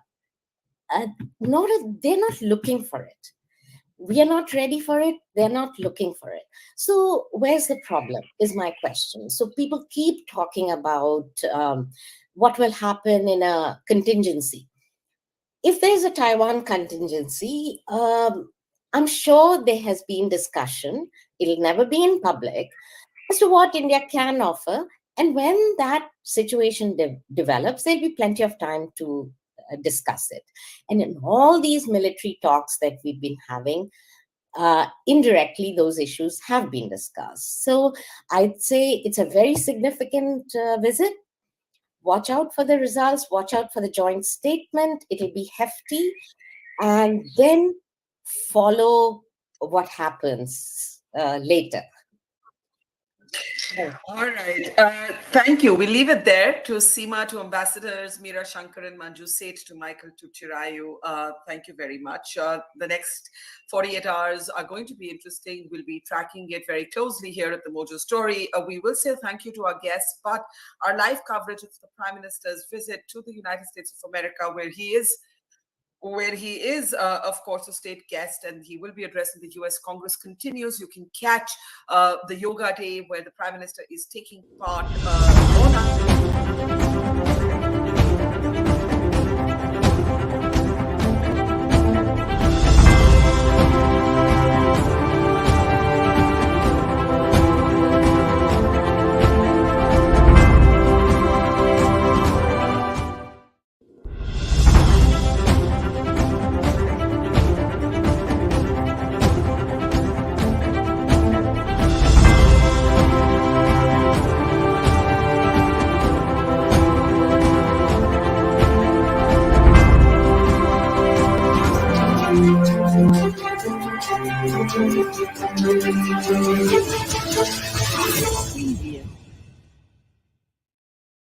Good morning. My name is Zafar Iqbal, and you're watching the Mojo Story. Prime Minister Narendra Modi has reached Washington, where he was received by the First Lady Jill Biden and President Biden. You can see from those visuals, he was received by the American president. Later today, they'll also host a private dinner for the Prime Minister. On those visuals, you can see him with the First Lady and with President Biden. After a day-long engagement in New York, he's now in Washington. At New York, he met with many people. He met with the CEOs. He was warmly received in New York by the Indian diaspora. People from long distances had come to meet him there. There was a lot of enthusiasm there, but now the set of official meetings will begin in Washington. He also met with Elon Musk. Musk later told reporters that Twitter has to work in countries according to their laws. At the UN headquarters, also, he attended the yoga ceremony, and tomorrow he'll address the joint Congress session, and state dinner will be organized for the Prime Minister. So clearly, a very significant visit by Prime Minister Modi to the US. You can see on those visuals here, meeting with Elon Musk and other key members of the American community, the CEOs and others. He met with them, one-on-one meetings, and now he's in Washington, D.C., where he will have a set of official meetings, many deals which will be signed around the cards, particularly military hardware, exchange of technology, and other such things. So Prime Minister Modi really embarking on a very, very significant US visit. To talk more on this, we're joined by Lieutenant General Sanjay Kulkarni. Welcome to the show, sir. Extremely significant visit. It's a state visit. Clearly, that's a difference between the previous visits of the Prime Minister to the US and this particular visit. Thank you, Zafar. Definitely what you just said. Very significant, and I can see the bright future. And at a time when the whole world is in turmoil, primarily after the Russia, the Ukraine, and conflict, and also the COVID-19 before that. So the entire world seems to be, in a turmoil, a new world order shaping up. In that context, when we see that our own relations with China seem to be going down, not stabilized at all, and Chinese can't be trusted. And at this point, when you find that Indian relationship, the Americans is slowly and steadily catching up. And I just rightly use the word significant, because truly significant, not for any other reason the world actually wants peace. And there seems to be a lot of hope in our Prime Minister. There seems to be a lot of hope on India. Hold your thoughts, sir. We're seeing these visuals of yoga on the screen. Prime Minister Narendra Modi. A lot of people are there at the UN doing yoga. You know, this is also a display of Indian soft power. We will, of course, be talking about China and the military hardware deals that are going to be done. But this is extremely significant. This is yoga session being held at the UN and Prime Minister also taking part in it. This is a depiction of the soft power of India, and Prime Minister made significant comments there that yoga, in fact, joins communities, and he talked about Vasudeva Kutumbakam, that world is one family. Definitely. I think this soft power, has a wider appeal. You found people from all nationalities and headed by the Prime Minister there at New York. I think these kind of good feeling, and rightly said, Vasudeva Kutumbakam, the whole world is a family. This kind of a thought which comes at a time when the whole world, as I be using the word turmoil, because of the Russia, Ukraine, COVID, unemployment, crisis over there, for food crisis everywhere, energy crisis everywhere. You find a whole lot of things, tension, expansionism. In that context, when you see this soft power making a real a good impression the world over, that yes, India is an old civilization, has a lot to contribute for peace and in the entire world. In that context, I see this particular aspect of yoga seems to be accepted in front of the UN headquarters, entire world, people from all nationalities over there. I think there can be nothing better, because India is being seen in a different light. India is not being seen as an aggressive nation, an assertive nation with a diaspora of 5 million people in the United States. I think there's a lot of contribution that the Indians do. There's a lot that we can contribute. There's a lot that the world can contribute. And the very thought, I think everything starts from the mind. If mind is peaceful, if there is happiness in our mind, everything else will be translated in the world. So in that context, Safa, I think it's a very good move where India is being seen on that platform.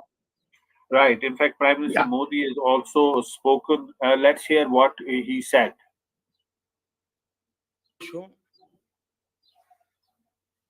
First Lady Dr. Jill Biden, Dr. Panjanathan, Mr. Malhotra, Dr. Williams, ladies and gentlemen, my dear young friends, मैं बहुत खुश हूं कि आज Washington आते ही मुझे इतने young और क्रिएटिव माइंड्स के साथ जुड़ने का मौका मिला है। नेशनल साइंस फाउंडेशन के साथ मिलकर भारत कई प्रोजेक्ट्स पर काम कर रहा है, इसलिए ये वेन्यू भी विशेष है। डॉक्टर बाइडेन, आपका जीवन, आपके प्रयास और आपकी उपलब्धियां सभी के लिए प्रेरणा का स्रोत है। हमारी वर्तमान और आने वाली पीढ़ियों को एक बेहतर भविष्य सुनिश्चित करने के लिए यह हम सभी का दायित्व है। इस उज्जवल भविष्य के लिए आवश्यक है एजुकेशन, स्किल, इनोवेशन, और भारत में हमने इस दिशा में कई प्रयास किए हैं। हमने नेशनल एजुकेशन पॉलिसी में शिक्षा और स्किलिंग को इंटीग्रेट किया है। हमने स्कूलों में लगभग 10,000 अटल टिंकरिंग लैब्स उसकी स्थापना की है, जहां बच्चों को तरह तरह के इनोवेशन करने के लिए सभी प्रकार की सुविधाएं दी जा रही हैं। हमने युवा एंटरप्रेन्योर्स को प्रोत्साहित करने के लिए स्टार्टअप इंडिया मिशन शुरू किया है। हमारा लक्ष्य इस डेकेड को टेक डेकेड या टेकेड बनाने का है।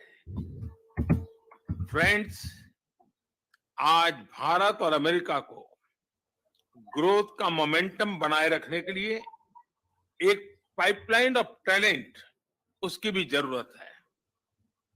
जहां एक और अमेरिका के पास उच्च कोटि के शिक्षण संस्थान है, एडवांस टेक्नोलॉजीज है, वहीं भारत के पास विश्व की सबसे बड़ी युवा फैक्ट्री है। और इसलिए मुझे विश्वास है कि भारत और अमेरिका की साझेदारी सस्टेनेबल और इंक्लूसिव ग्लोबल ग्रोथ का इंजन साबित होगी। अमेरिका में कम्युनिटी कॉलेज द्वारा निभाई जा रही अहम भूमिका के लिए मैं हृदय से आप सबका बहुत बहुत अभिनंदन करता हूं। फ्रेंड्स, भारत और अमेरिका के बीच शिक्षा और रिसर्च में आपसी सहयोग के लिए मैं जरूर कुछ विचार साझा करना चाहता हूं। इस साझा प्रयास में जरूरी है कि गवर्नमेंट, इंडस्ट्री, एकेडेमिया, टीचर्स और स्टूडेंट्स सभी को शामिल किया जाए। एक India US teachers exchange programme की शुरुआत के विषय हम सोच सकते हैं। दुनिया भर में फैले साइंटिस्ट और एंटरप्रेन्योर्स का भारत के संस्थानों के साथ एंगेजमेंट बढ़ाने के लिए हमने 2015 में ज्ञान global initiative of academic network अभियान शुरू किया था। मुझे बताते हुए खुशी है कि इसके तहत अब तक यूएस से 750 फैकल्टी मेंबर्स भारत आ चुके हैं।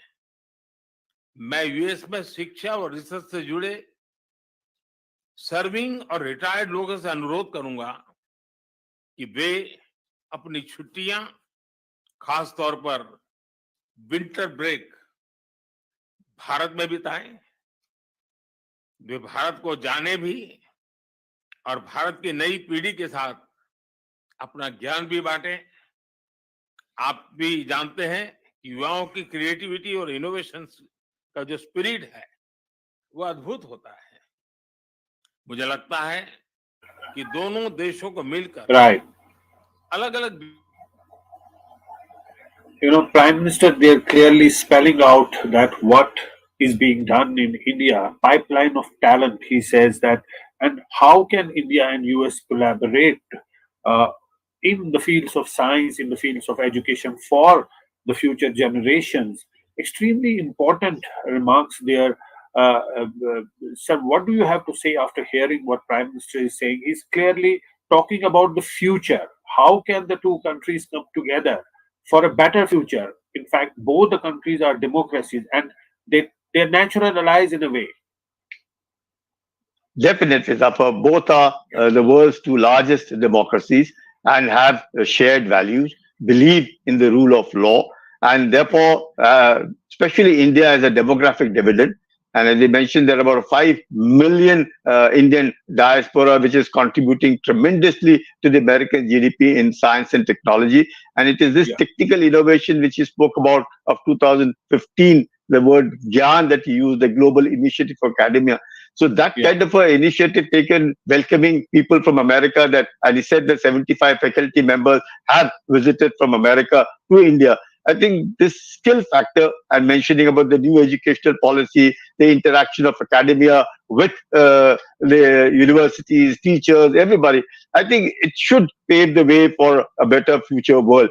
Because until and unless the thinking, as we have been always harping upon, it is all from the mind. If the thinking is positive, if your outlook is positive, if there is hope, and that hope comes from the younger generation, which you find it will be contributing tremendously for the growth. I think that is what is important, and what better than the two countries share the same language. We can speak in English, they can speak in English, so there is a tremendous amount of compatibility, and feel free that when you are talking with one another. At the same time, democracy, same time you feel that there is tremendous scope for investment, scope for interaction, scope for growth, scope in health, education. I think there is tremendous that the two democracies can contribute. And I find that the Prime Minister seems sort of determined to interact and to engage with America. And the Americans seem very much enthusiastic about engaging with India. I think that itself is a good sign. Yeah, Zafar. Right. And in fact, the Prime Minister clearly spelling out a roadmap for the future in that sector. But there are expectations from both sides. What, according to you, would be the expectation of the US? Of course, we heard the Prime Minister that he said that what can be done by the two countries in collaboration in the future. But there would be a set of expectations from the US. We know that India pursues an independent foreign policy. There's a war going on between Russia and Ukraine. So, would that be a cause of a concern for the Americans, and what would be their expectation? See, Zafar, I think the Americans have realized that India can't be dragged as an alliance partner with America. India's geostrategic location itself sort of decides and determines its sort of, I would say, India first policy more than anything else. And the kind of, I would say, historic relations we have with Russia, and the kind of the conflict that the Americans have with the Russians, the kind of tensions that the Americans have with the Chinese. In that context, they see that India seems to be doing a very good balancing act. And Americans have accepted that irrespective of whatever it be, that Indians are not going to fall into a trap of an alliance. A good partnership, yes. Strategic partnership, yes. Working relationship with the two democracies, yes. Investments, yes. Skills, yes. Technology transfers, yes. Utilizing the young demographic dividend, yes. But expecting them to be a alliance that wherein you stand by in a particular block, I don't think the Americans now have sort of realized and reconciled that India is not the country that will follow a camp. And in that context, that India's very historic relations with Russia, and irrespective of whatever it is, you see that in the Russia-Ukraine conflict, irrespective of what the American camp or the Western camp said, Indians have stood by. And they realize it, that if India's trust has to be won, it is very, very important that they have to follow the Russian model of being able to be trusted, whether in all fields, irrespective of whatever it is, because there was always a feeling that the Americans may not, at a point of time when there's a requirement, because the past sort of seems to be haunting us. Maybe the Americans may not, because what happens, because Americans' constant interaction and I would say closeness with Pakistan led to the kind of relationship that we had with Russia, and also the relationship resulting in with America. As a result of which they realized that now India has actually come up, grown up and come out of that particular feeling, and has now reached a level where this economy, where it's very soon it will be the third largest economy. India has a tremendous amount of scientific manpower, skilled manpower, a huge investment opportunity that exists in India, the ability to absorb technology that exists in India, that there is rule of law, irrespective of whichever government comes, there are certain pillars which work, and India is a really vibrant democracy, and interacting with a country like India, and a huge, now I would say the most populated country in the world that India is. In that context, and India is also looking at self-reliance, Atmanirbharta. India is totally self-reliant in food is concerned, and therefore doesn't depend on the world. So there is the strength that India has. Americans would want to interact, and more important is that if you want to check China, be it in Indo-Pacific, be it in the world over, prevent it from wolf warrior diplomacy, ensuring that the Chinese do not go in for expansionism, the very word that used by Mr. Biden for Xi Jinping is indicative that what is the kind of mindset that the Americans still seem to be thinking. And Chinese definitely, as we also feel as neighbors to China, that China can't be trusted. The way the Chinese have gone about, despite all our agreements, and what they did at Galwan is an indication that China wants to pressurize India as much as it can. and so that it wants India to see that it is only China that India must interact with, and that interaction of India with America would not be seen in good light with the Chinese. If that is what the Chinese are wanting to convey to India at all times, and therefore that kind of a pressure tactics which the Chinese want to do, the Chinese probably have also realized that the resultant closeness of India with America is their doing, because it is their sort of expansionism. They're doing what they did in eastern Ladakh and what they keep doing in Arunachal Pradesh and what they did also at Doklam is indicated that even though we have gone out of our way to be friends with China, but Chinese have not lived up to the expectations of the world, neither have they lived up to the expectations of India, and China has its own. Xi Jinping seems to follow the Mao diktat of what he wants to say, that the power flows from the barrel of the gun. In that context, India is an old civilization. China is an old civilization. American is one of the most vibrant democracies, top world power as we saw. China sees America as not only a competitor but also a challenge to its in the global power for number one that they all are vying for. I think, Zafar, in that context, there's so much that India can offer, and India is rising economically, India is rising militarily, India has a diplomatic clout now in the world over. The G20 summit is indicative of the way India is being seen, I would say the lead that India has taken for its global south is concerned. So all in that context, India is being seen as someone they can trust and rely upon, be it in ASEAN or be it in the world over. Yeah, and that's the realization that would be in the US. But you raised the China factor. Both the countries see China as a sort of a adversary. In case of India, we know what's been happening in eastern Ladakh, what happened in Galwan. America has issues with China. So, but again, India would like to tackle China in its own terms, in its own way, rather than America, imposing, certain conditions on India, how to go about doing that with China. Although, do you think a convergence as far as China is concerned between India and the US to checkmate China? Do you think that convergence is there? See, one, Zafar, definitely China is a factor. Though we might say trade, investments, a lot of opportunities, ability of transfer, that niche technology, artificial intelligence, the kind of, whether it is in cyber or in means of communication or quantum computers, everything. There is no doubt that there is a lot that we can gain from America. There's a lot of Indian diaspora involved in the high technology and that niche technology in America. So there is a lot. But yes, China factor is a huge factor. The very fact that the Chinese are apprehensive of our involvement in Quad, our relations in AUKUS, and the kind of the fear that the Chinese seem to have of Malacca dilemma over there, because so much of trade that passes through it, over almost $5 trillion of trade, 80% of energy that passes of China through Malacca, India's very geostrategic location in the Indian Ocean, the very fact that the Chinese want to have the entire South China Sea, 90% of it to itself, the way it is not the Chinese Coast Guard ships wanting to, not let, whether it is Philippines, Vietnam, or anybody for that matter, the way the Americans and the Chinese are jostling in the South China Sea, the Taiwan Strait that is over there,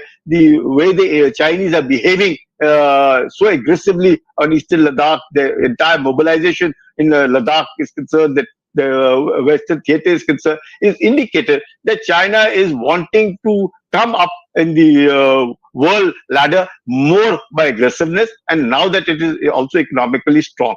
Notwithstanding this, India knows that the war or battle or whatever it is with China, only India will deal with it, and no country will come for India's help. definitely no country will come to India's help. But China is on the back foot in the Indo-Pacific, and that is where our geostrategic location, that is where our compatibility, interaction through Quad, or through exercises that we do with Malabar, and the kind of language proficiency that we have, the kind of modern navy that we have, the acceptance, adaptability, transfer of technology, absorption of technology that we have, the kind of P-81, the Predators that we are getting, the kind of aircrafts that we are getting, all of it is indicative that there is a lot of it that the Americans can offer to India. And obviously, the deterrence with China would be more by what could be seen if you know about the enemy's move. That itself is a deterrent. So that is where the drones that we are signing, the aircraft engines that we are signing with, the kind of aircraft that we are getting for reconnaissance, for surveillance, for intelligence gathering, is all indicative that, yes, we have to be vigilant, and forewarned is forearmed. And this is the only way we can deter China from looking at India in a more aggressive way. And the Chinese, after Galwan, have realized that India is not going to take Chinese aggressiveness or assertiveness lying down, and it would give back to China in the same coin. So there is a lot, Zafar. Yeah, you can see from those visuals on the screen that Prime Minister Modi earlier, when he was welcomed in Washington, you can see that.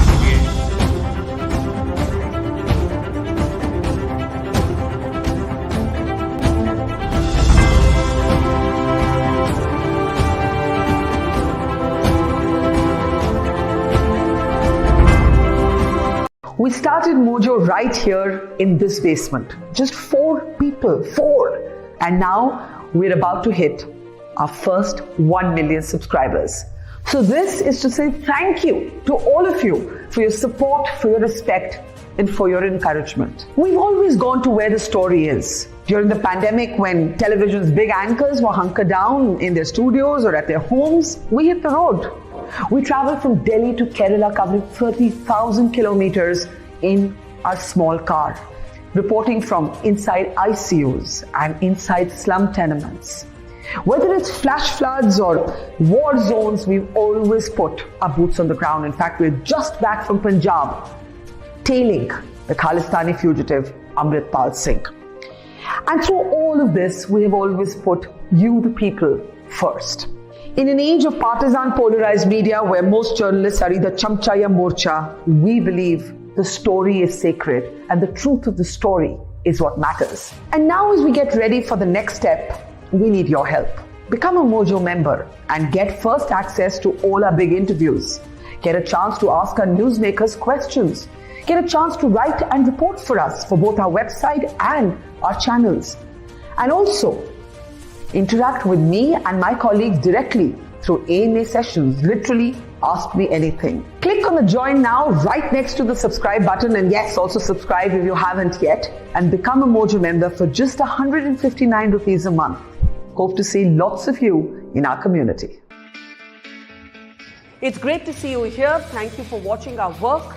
If you haven't subscribed yet, don't forget to click the bell icon and subscribe to Mojo Story and support independent, robust journalism.